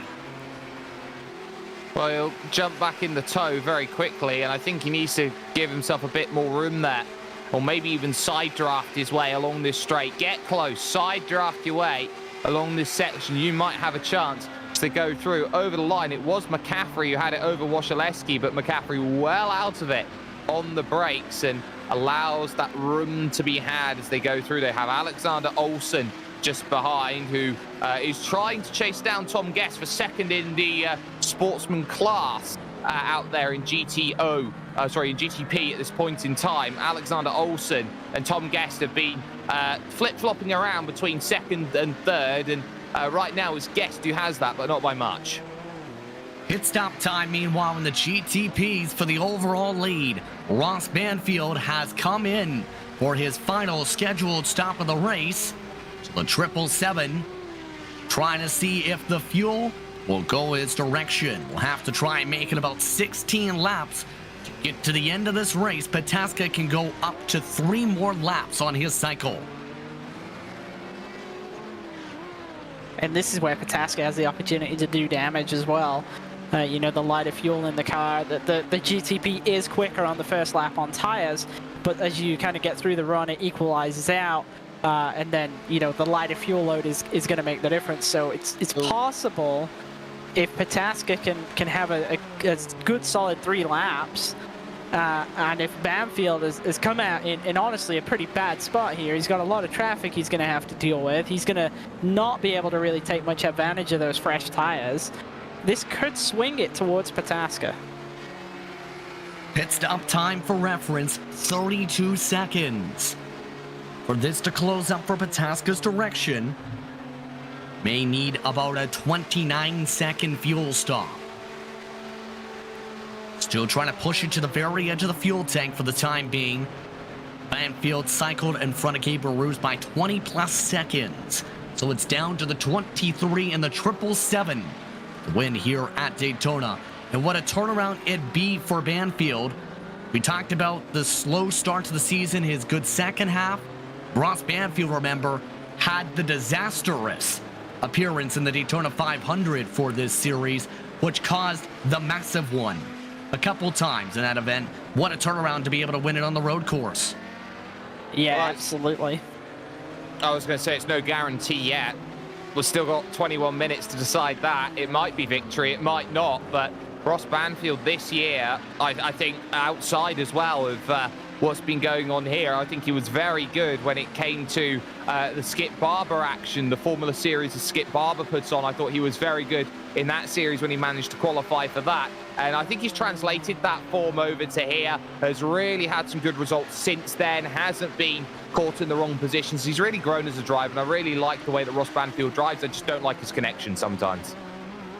I would have to agree with that. I think if there was any kind of room for further improvement for Ross Banfield, it would be you know, to dial up that ISP and ask what's going on.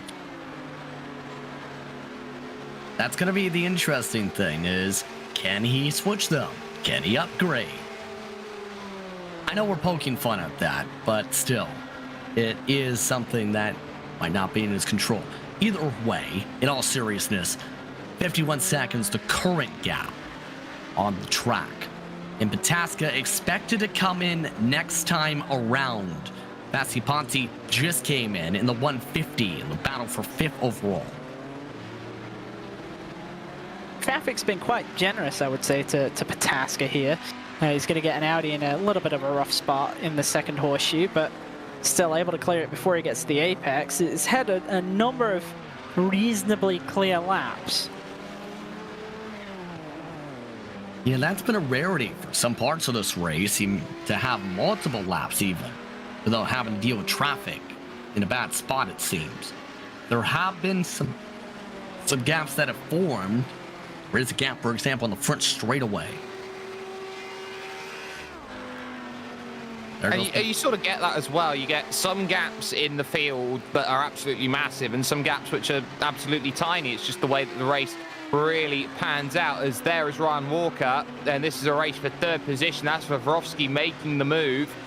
Thank you very much. Going through this fantastic section of track, running through. Nice lake there on the inside before running around this long banking of 3 and 4 of NASCAR. But this is where Ryan Walker's going to get that chance to come back, and if he wants to time this run well, he can go to the outside off of the exit, really get that drive. He's going to manage it, but it's going to leave about a 2-car width gap there on that inside. It won't matter too much. They're going to equal out. That's where it's all going to go through. The banking's going to help on the inside then for Wawrowski, who's going to get it covered. Ryan Walker abandoned stage right. He's going to take the chartreuse cones with him. Cone will live. Battle will continue to rage on, potentially in this midst for third. We'll have to see, as well as the battle for fifth. But Pataska has come in for the scheduled stop, and now it becomes the question, where will Banfield cycle? Pataska is coming out of the lane now. How about a 7-second quicker pit stop? Yeah, but it's such a long pit exit. He's got it by a mile. Yeah, off and away. 5 seconds. Dallas Pataska, with strategy, takes the lead and picks up a 5-second buffer. That's just too good. How do you beat this guy? How do you do it? The way that he drives, how do you do it? In every single car, he puts himself as one of the favorites to win each race, and the confidence that he has in the way that he drives, the performances that he has. How do you stop this person? How do you do that? I think it's actually going to take Christian jumping out of this commentary box and jumping in for the next season for anybody to stop Dallas Pataska right now. I mean, Justin Morton wants to see him in international. Well, there has been some talk, hasn't there, of potentially combining regions for next season. I'm not sure if that's going to happen or not, but obviously depending on how those time slots kind of work out, it might well be the case that we kind of end up racing against each other. I mean, I've got no problems with racing against Dallas. I've raced him plenty of times in the past. We've worked on plenty of cars before, and you know, it's always close, it's always fun, and I'm actually in favor of reducing the number of regions. I know there was talk of going from 3 to 2, and I do think it would make for stronger fields overall, because we tend to get anywhere in the region of, say, 5 to 10 drivers at the front of each category who can kind of really compete regularly for the wins, and doubling that up so that, you know, you always had a minimum of 10 to a potential max of about 20. That would be really cool for the series as a whole, I think, because it would mean that you actually had to be more consistent overall. You wouldn't be able to get away with as many kind of off weeks.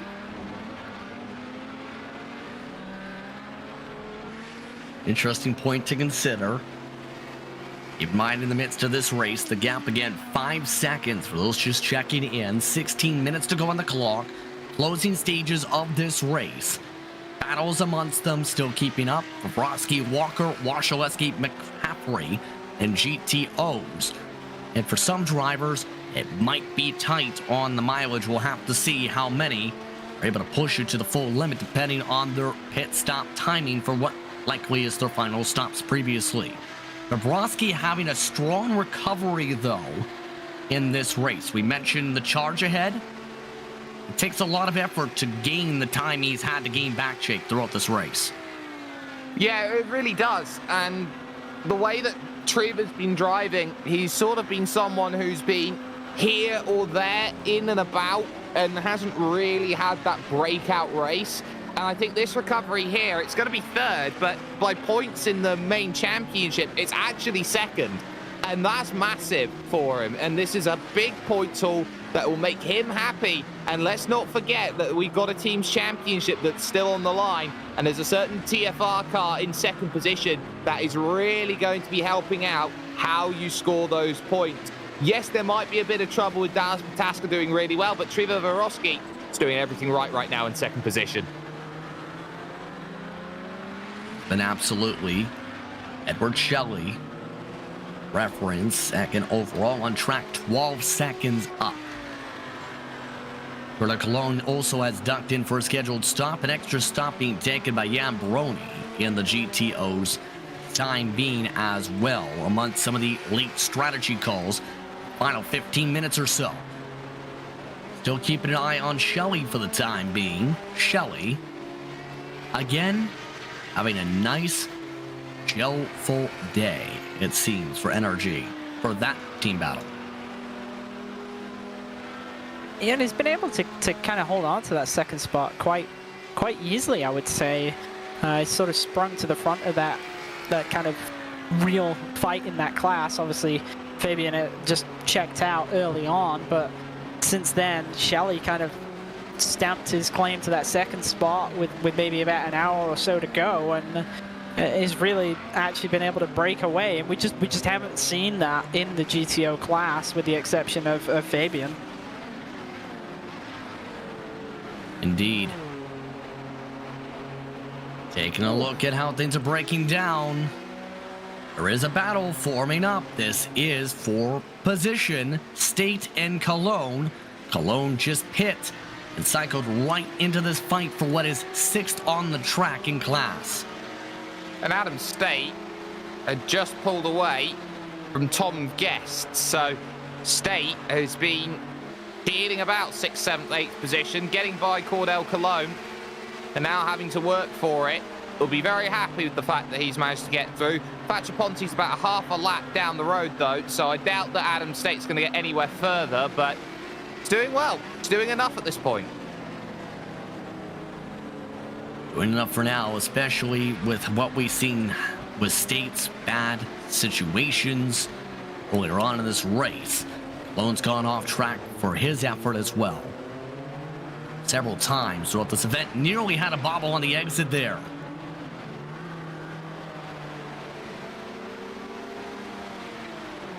We've seen good pace from State, just probably too many mistakes throughout the day. A look through the exhaust pipe. Not sure how the camera fits in there, but an intriguing view. See the good exit for State. Oh, it'll fit in there. I'm not sure how long it'll live in there.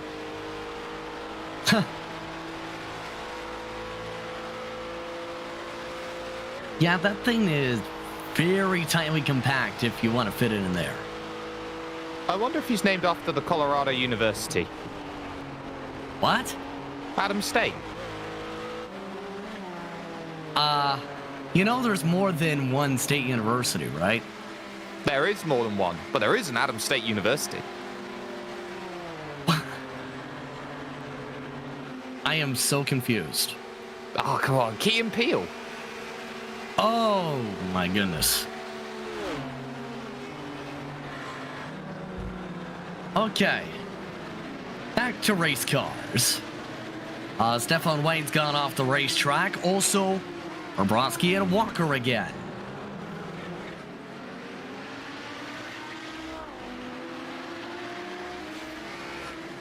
Give credit to Walker. This has been one of his best races of the season once more. Chance to battle for the podium here. This is a good position right now, and Ryan Walker has just got to be a little bit patient here. There's 2 bits of same car lap traffic that right now is just going to close it all up. Maybe if you didn't miss the first part of the chicane, that would have been a bit helpful.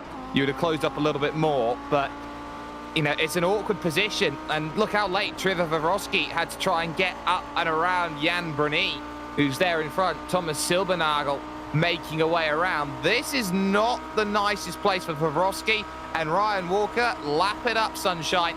This is where you're going to start getting all those places back. And Bruni staying to the left. Backs up early. Walker to the right.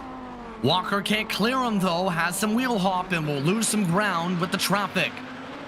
Yeah, it looked like both drivers were pretty cautious there. I think Jean was letting him go actually, and Walker just was too cautious to really take advantage of that on the outside, and a little bit of a miscommunication, but still he's going to probably gain up here because it looks like Vrofsky's been forced to go around the outside in the kink. Not too much time lost with Schott, giving him some space. Here comes Walker. Walker now trying to find a way to get the run. Losing ground, tucked up behind the 101, 26th on the track overall, 13th in the class. And there he goes, the 101 lets him go. However, Walker has nearly lost the toe. He has, and that's going to be trouble. Toe's about 1.5 seconds on the banking if you want to hold yourself in position. The lap traffic of Byron Long doesn't help that matter either. It's a very, very awkward scenario to get in. He's going to get a little help off of the exit here with Byron Long trying to make that pass. He's going to get the coattails of that, but inside the final 10 minutes, that's about as good as I can really describe that in terms of how Ryan Walker can chase this down. It's just hit that range of, it's just out of reach. Pulling off and away, and Vrofsky picking up the draft of Stefan Wang now to be able to grow this gap up. Playing second and last on track. The third on last on track in their respective class. Coming up to 8 minutes to go in this race. Final stages to close things on out. The lead currently is a whopping 1 minute and 8 seconds. The GTOs. Zayag doing Zayag things. Keep in mind, he hasn't gotten an official win in this Camel GT package of series yet. He will pick one up if he keeps it clean for another 7 minutes and 40 seconds. Yeah, I don't think anything's gonna trouble him. It's gonna have to take really a race-ending shunt to take him out of it, because you think even if he did have an incident, he has such an advantage that he could pit, take his fast repair, and even still come out as the leader. Yeah, no one's been able to touch him with the stick essentially since lap 3. As it stands as well, if he finishes where he is right now and doesn't get lapped again by Dallas Pataska, he's got a lap on the rest of the field. Yeah, just about. And keep in mind, in reference to Pataska too, he still has a 4-second cushion over Banfield. Banfield gained a little bit of ground in the GTP side of things too, but that side came down to the strategy today. Down to the final 6 minutes or so, coming to 4 to go. These respective classes' upcoming time by.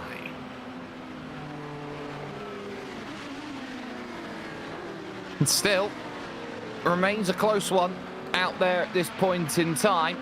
And as they run through, Wasilewski and McCaffrey racing out for 5th overall, 4th in class. This is an important race. And for these two, they've just been stable, haven't really pushed each other really in terms of it. They're close, but it's that sort of close where I'm just happy to follow you around a bit instead of the close of I'm trying to make an overtake. Indeed. Still keep an eye on if Walker can close things fully as well. He has, but he's just made a slight mistake there coming onto the bank. He got in a little deep. Almost actually got in the back of Vrofsky. He didn't. He is definitely back within the draft of Vrofsky, so he's going to have a shot at this, and it does look like the pace is with him at the moment. Got the toe, he's got the run. Nearly 7 miles an hour quicker, but no space to take it along the outside. Heading into the bus stop chicane. Coming up to 5 minutes to go on the clock. They have worked around the lap traffic to take that factor out of it. Yeah, the big thing, though, for Walker is that at the moment, it looks like he needs to call himself a cab to get to the apex of the bus stop chicane. It's been twice or even 3 times now where I've seen him just give so much space to the apex on the initial turn in, and it's not hurt him this time. He's got enough of a run to make it happen, but that's where he could really, you know, have a big pace advantage on Pavlovsky onto the front stretch. Walker with a major lift on the brakes that time gives the spot back to Bobrovsky. Battle for the podium. Walker now riding even toe. Walker's braking marks a little bit that further back, Christian. Yeah, it doesn't look like he's going to trouble him in the infield here, as we've got a GTP just going to separate this battle for a second here. Or just about ram into the back end of it trying to get around. That's Tom Guest, 8th on the track in their class. Not able to find a hole yet, now does. That will compromise Bobrovsky's entry a bit. Yeah, just checked him up a little bit, but the flip side is it's going to give him just a hint of draft here as he comes onto the banking, going to make it a little bit harder for Walker to have an opportunity into the bus stop. Walker may get one shot, if that, to close up for that spot on the podium. They're coming up to 2 estimated laps to go this time by. It's got to be patient now. This is a race that can be won out of this chicane, and if you can get the right drive from it, you can get that 3rd position, and that won't be too much trouble. They do know that Dallas Pataska's not a million miles away. He is a chicane behind the group, so might not be caught, might be caught, but Ryan Walker's going to go up top side again, looking for it, and he's just got to be a little bit more conservative about the way he goes. Yes, he's got the run there, he's got the position, he's now demonstrated he can do that. But now what do you do if you're a certain Trevor Pavlovsky? I wouldn't come straight back around the outside at turn 1, because you'll put yourself in exactly the same position in the next lap. He's got to be patient and stay behind for a little bit if he wants his victory. It's about who's second going into the chicane. Now when Walker nearly misses the corner. Walker taking a long way around, loses the chance to battle with Pavlovsky. That may do the battle. Walker nearly a full second back. It may come down to if the traffic helps. Yeah, it was a bit of a disaster for him there. I would totally agree with Jake that if I was Pavlovsky, I would have been happy to stay behind and just draft straight past on the last lap. I mean, Walker had shown you exactly how easy the passes on the run to the line would be if you were behind exiting the bus stop, but it doesn't really look like it's even going to matter. It all comes down to if Walker can close back up to have one last shot at it. And, you know, the gap's pretty large now. If Pavlovsky gets a good run through the bus stop, I'm just not sure he's going to be able to actually have another shot at it. It'll take a lot to be able to get up on the wheel to close up here. They're coming down to the final 2 minutes. Taska expected to take the white flag this upcoming time by. Wasilewski still trying to hold off McCaffrey, who has gotten his way back into the tow with the 86. Lots of battles forming up in GTO. Close up this run. Keep in mind, Dallas Pataska may get around them here with 1:30 to go and about a half a straightaway behind this. It's looking very likely that it will be a pass, and that's going to mean that this is their last opportunity. They're going to see that number 23 closed up in the distance right up to the rear, and they're going to have to be clever about the way that they let through, and they have every right and every intention to battle for place. So I wouldn't expect this to be easy, but he's going to have to force Ryan Walker offline, and this is big in terms of the race. If I was Walker, I'd have sat back properly. I'd have let him through, but he's going to have to hold on from the front, and now it's prime pickings at this point. Sorry, that's McCaffrey and Wasilewski, so McCaffrey's got prime pickings right now, but if I'm Ryan Walker, I sit, I wait, I've got a chance. Taska's going to get them on the run to the Le Mans. This is the perfect time. Yeah, and he's lined up for it too. Absolutely. Barney has already waved the white flag. Final time around. Pataska looks to lap them. Half a lap to work with for Roski and Walker. Walker getting the run on the banking, having to give space to Pataska. Bobrovsky goes for the defensive line. Goes back up for the apex. This time around for the final time through Le Mans. Walker charges his way to the bumper. Oh my word, he's checking him up. The apex big time there. It's absolutely killed Walker's run. Walker losing ground as a result of the shot. He's got damage. Meanwhile, Dallas Pataska works his way to a strategy masterpiece to win at Daytona. He picks up the victory by 5 seconds in the class. Behind them, Walker not able to get up for Borowski, but one driver in the GTOs put on a clinic as well. There's the drag race. McCaffrey with Wachuletsky. McCaffrey getting the edge, but it is Zayag who dominates in GTO and puts on a clinic to win his class. Expect anything different from that? We've got a lot there to sort of dissect in terms of what a great race was. And what a crash! Oh no, that's the 50. That's no good. That's Cordell Cologne. That was in the battle for 6th position. Cologne trying to get going. Tom Guest might have a shot to get there. We'll have to see how the scoring goes. Guest is the last driver on his cycle, but may have been behind Pataska. He's already gone to pace slow. It's not going to get there. Cologne's going to reach the line in front, but that's not how you want your race to end if you're Cordell Cologne. Still able to hold on to the spot, yes. But could have went much cleaner to close out the lap. Top 3 All-Pro drivers. Moonstruck just closing it out in 4th in that class as well. Last of the drivers coming across the stripe now, but Dallas Pataska talked about it off the top. And confirmed during the week as the Mario Andretti Champion Driver of the Year in this European split for the Pro Series. And he ends up adding what is his 5th victory of 2022 in the majors.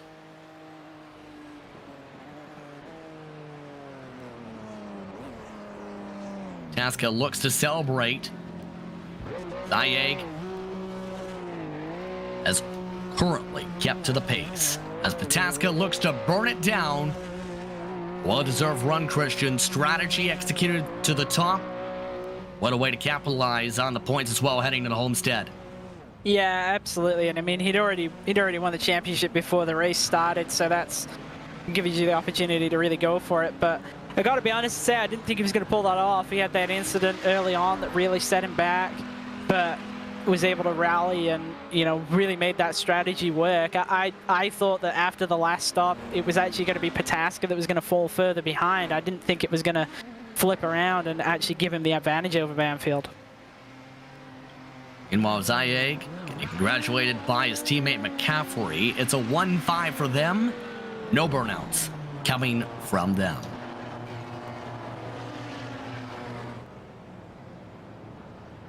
With that closes things out for this respective running. 41 drivers taking the green flag here today. Take a quick step aside. More coverage coming up after this. Good morning, everyone. I'm going to ride around the world. I'm Mick Claridge, and I'm going to ride around the world on my bike. My son, he gave me advice at the start of this ride, and he looked at me and just said, "Dad, don't be a moron." Let me do my animal signal to gain their respect.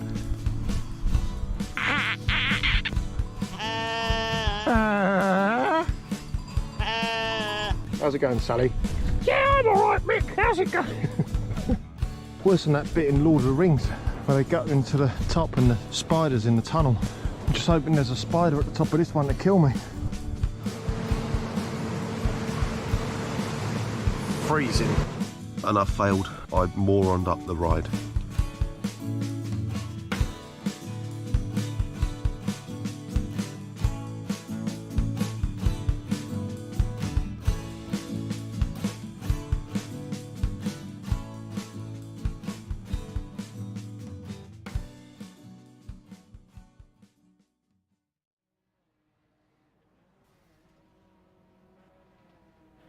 Welcome back to GSRC's coverage for today's action for the Major Series in its European region. action today. Brought to you by Majors Garage, home to free baseline plus setups. Get help from any of the garage coaches 24/7. Find out more. Go to majorsgarage.com. Let's take a look at the unofficial race results here today. Tasca picks up the overall win in the GTP victory, 4.993 seconds over Ross Banfield. Bruce Boomstra, along with Vasciponte, State, Cologne, Guest, Olsen, and Silbernagel, rounding out the top 10 in this one, Jake. Yeah, Roberto De Filippis would be 4 laps down. Byron Long and Michael Hogg would both find finishes. Travis Henderson, by technicality, would finish, but 35 laps adrift. And then 3 retirees, Gary Thomas, Diogo Teodoro, and Patrick Nisa, not able to find the checkered flag here today. But that would also swing over to GTO, which was the most populous of the field. No surprises there, with Fabian Zayeg finding the victory over Edward Shelley by 1 minute and 14 seconds. And NRG 1212 in Sportsman pretty much puts Teams Championship on their lock and key. Trevor Pavlovsky would finish 3rd after a dramatic final lap with Ryan Walker. Stephen McCaffrey taking away the position late from Ryan Wasilewski. Garen Batten would finish 7th with Joshua Wolf in 8th. Paul Belval 9th. David H. Baker rounding out the top 10, Christian. And Alex Wenger rounded out 11th. The last driver only 1 lap down in the class. Daniel Holmer, we saw him have a couple of incidents. We saw him on the text chat a lot saying okay to drivers throughout the race. He comes home 12th. Hackenschott 13th was for him, with John Lang in 14th. And Tom Dreiling there in 15th. Wolf Dietrich Hotto looked like the race started off well for him, but then got away from him as it went on. It comes home 16th with Peter Dolmeyer in 17th. Thorsten Oliver Zimmerman in 18th with Stefan Wang, and Jan Brony rounding out the top 20 in the GTO class.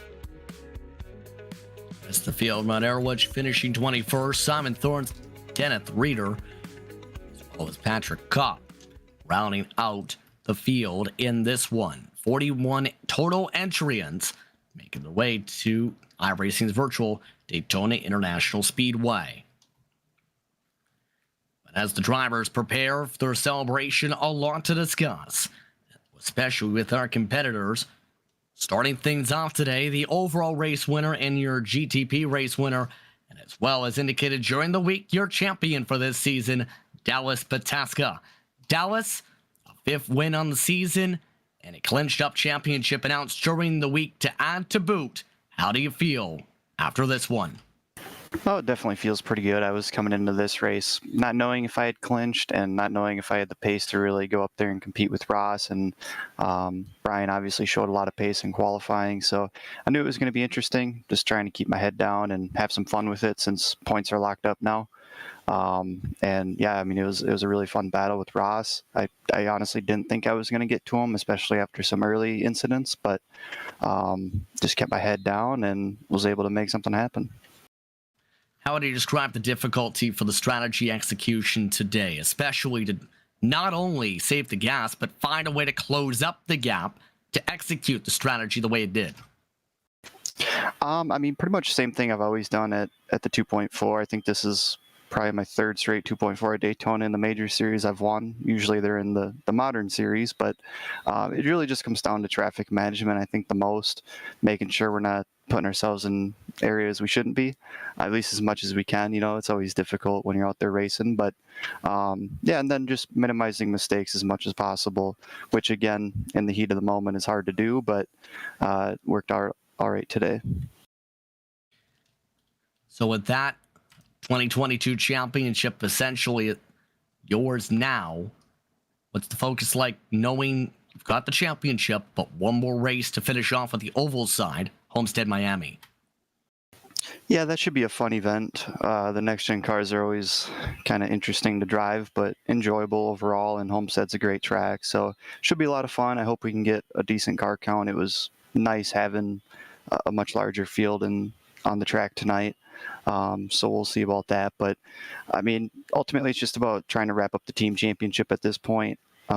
We had decent points today, but, you know, even though the Drivers Championship is my ultimate focus, I want to pull that team championship as well for Satellite. So that's ultimately the focus now, and I think we got the right guys around me to do it. Anyone want to give a shout out to outside of that? Yeah, just right over to the satellite guys. For this round specifically, I'd like to thank Alex Gal. He helped me out with the setup, got me going. Appreciate that. And then just all the rest of the satellite guys who raced tonight. Adam, Ryan, Gabriel. They didn't all get the pace and position that they maybe deserved at all the times, but I appreciate them showing up and putting it their all.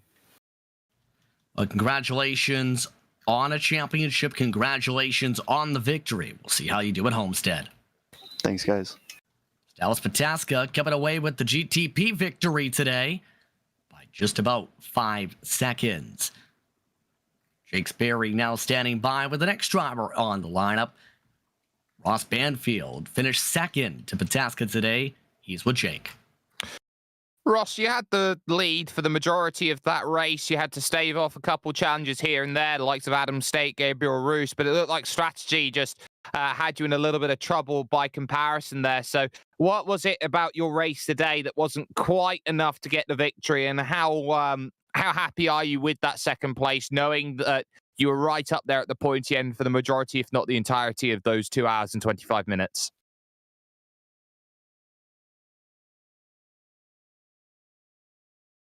I hope that we've got Ross Banfield here for interview. If not, we are going to be in a little bit of trouble. Can Ross, you hear me now? Yep, now loud and clear. Yeah, sorry. Looks like my button wasn't working. Anyway, as I was saying, it was tricky. So the most frustrating part was knowing how close that race was at the end. If you noticed, I missed my pit stall. I looked back, that cost about 4 seconds. And so had I not lost that 4 seconds, I think my car was built for nothing but straight line. And I would have definitely caught Dallas in the draft and maybe had run it to the end. So that's probably the most frustrating part about this race.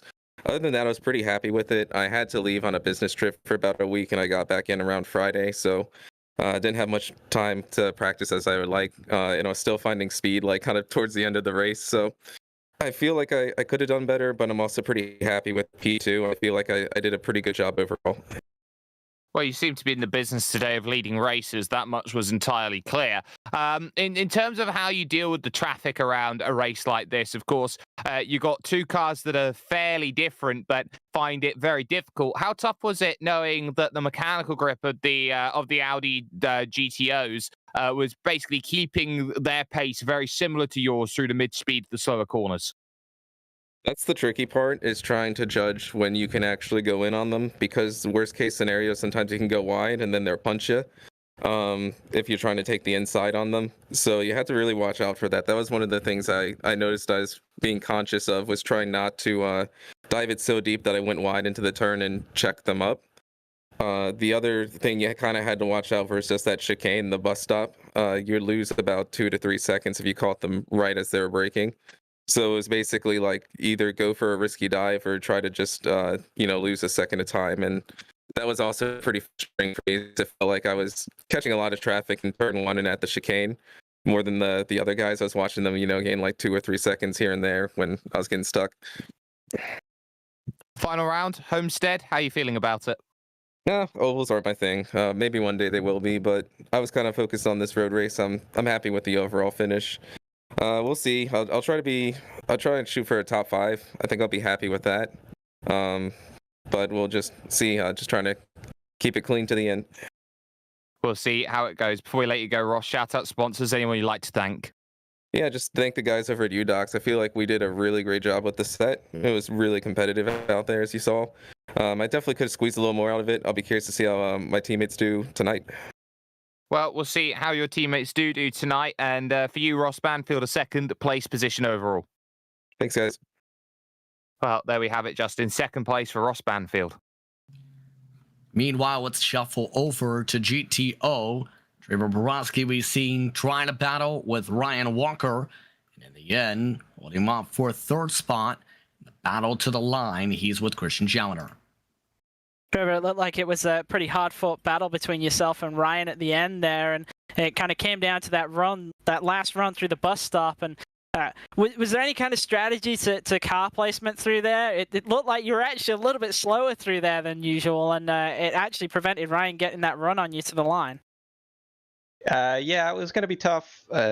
Seeing kind of where we're at earlier with straight line speed, it seemed like they had a little bit of an edge in their car with the top end, so he was getting me to the line every time when he wanted to.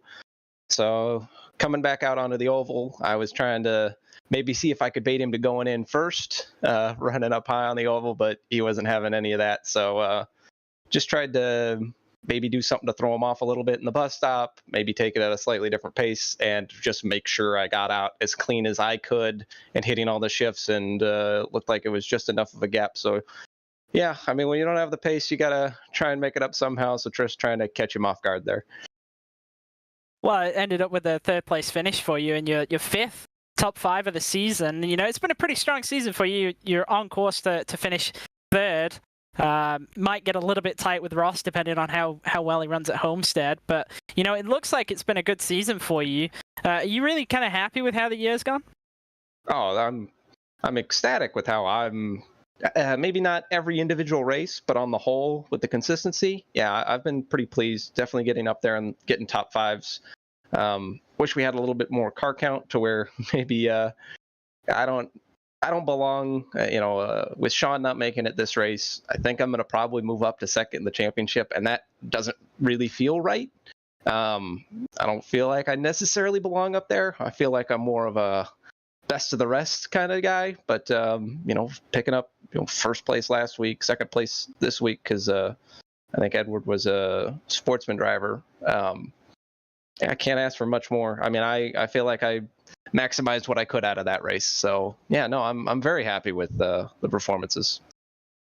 Well, speaking of the additional drivers, so to speak, in the race, obviously being a combined pro and sportsman for the first time this season, what did you kind of think of that? Because I think from our perspective, it added a lot of cars to the race, and as you mentioned, some very competitive cars. Obviously, Edward Shelley was very quick in the GTO. We had Brian Boomsma, who was arguably the fastest GTP driver outright in terms of one-lap pace.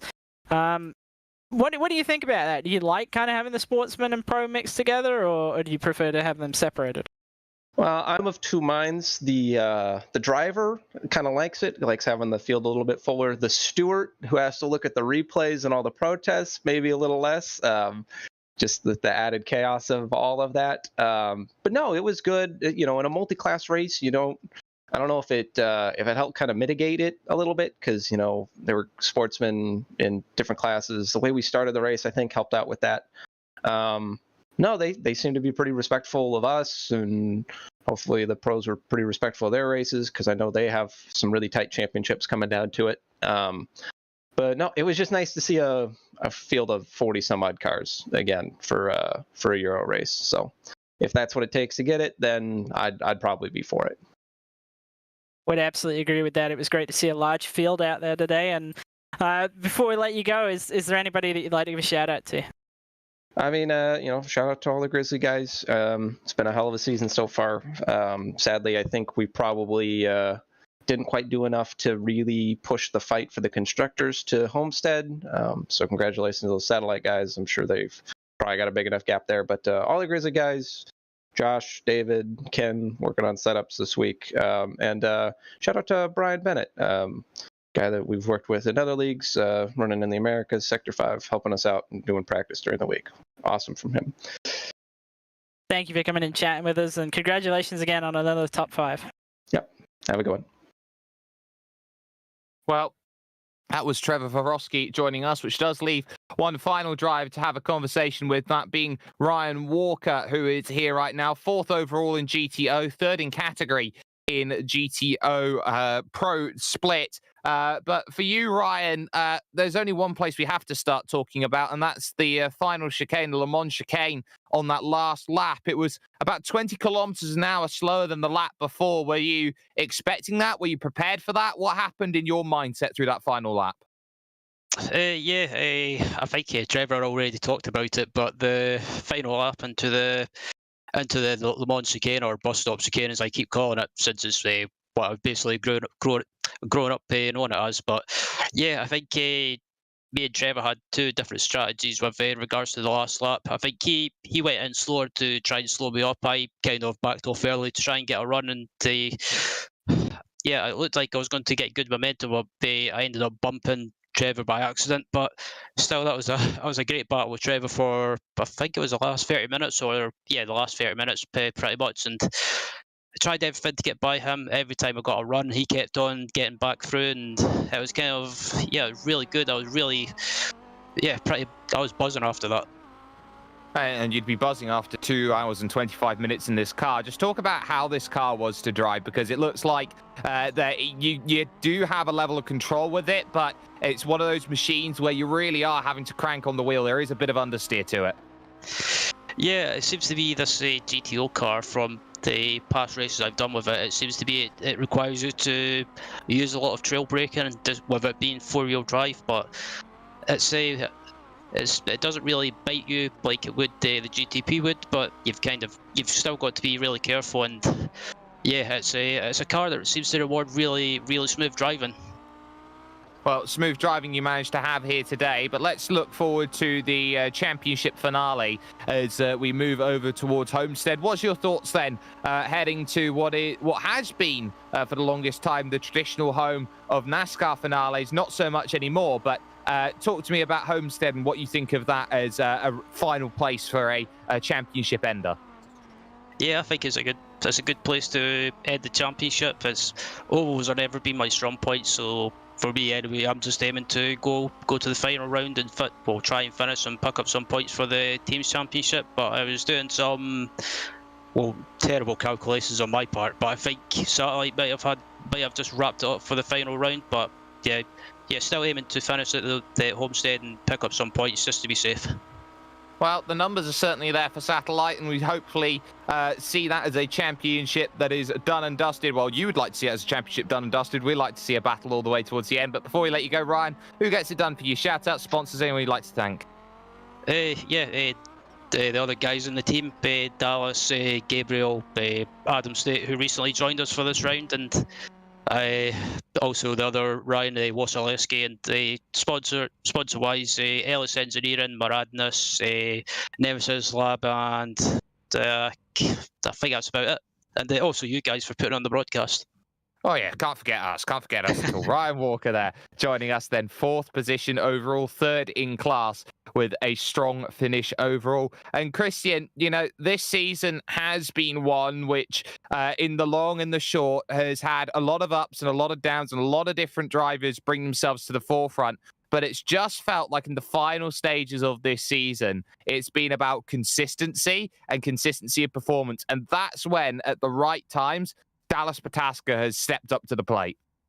Yeah, I would agree that the one instance where that wasn't actually true was the last round we had with the late models, where he was in a commanding position to win the race, and it completely turned around in an immediate situation. But yeah, I would agree, and to be honest, that's really kind of the way the majors has been as a whole for a while now, is that it's not actually always won by who's winning the most races. It's won by really picking up top 5s. If you can consistently keep picking up top 5s and not having any bad rounds, it's very, very helpful when you get into the territory of the drop rounds, and it makes the end of season much, much easier for you to deal with. And hopefully we will see you for that end of season finale race, which will be coming from Homestead Miami Speedway, and that will be fun. We talk about the element of this track and speed being a key of it. Well, it's because it's in the name, Speedway. Get there to it. But that's going to bring an end to proceedings here today from the Daytona International Speedway. I want to take this time to thank everyone who's been getting ourselves involved in this one, from Justin, who's had to jump away ever so quickly, from Christian, and from Zach, as well as the partners that we have been able to use with our broadcast, the likes, of course, of OBS and ATVO, the likes of Discord, and of course the music from June Lalonde, stuff you can catch on Bandcamp. It's a really good listen to, so make sure you send a few dollars over that way to make sure that you can appreciate all of her music. As well as that, we've got a lot that's coming up, and you can catch us on our socials, be it, of course, on Twitter, on Facebook, and on Instagram. You can head to our website, globalsimracingchannel.com, for more information of what's coming up, as well as the GSRC store envy for all of your sim racing merch. Mark down on your calendar exactly what is coming up next, because we've got so much great racing. But in terms of when we're coming back with the European majors, it's going to be November 6th, which ends out the season. And of course, with the majors American region tonight at 7:25 p.m. Eastern, you definitely want to jump in and tune in for that, because Christian Challoner will be driving that with a championship in the back pocket. Until next time, ladies and gentlemen, race clean, race hard, and we'll see you on the track.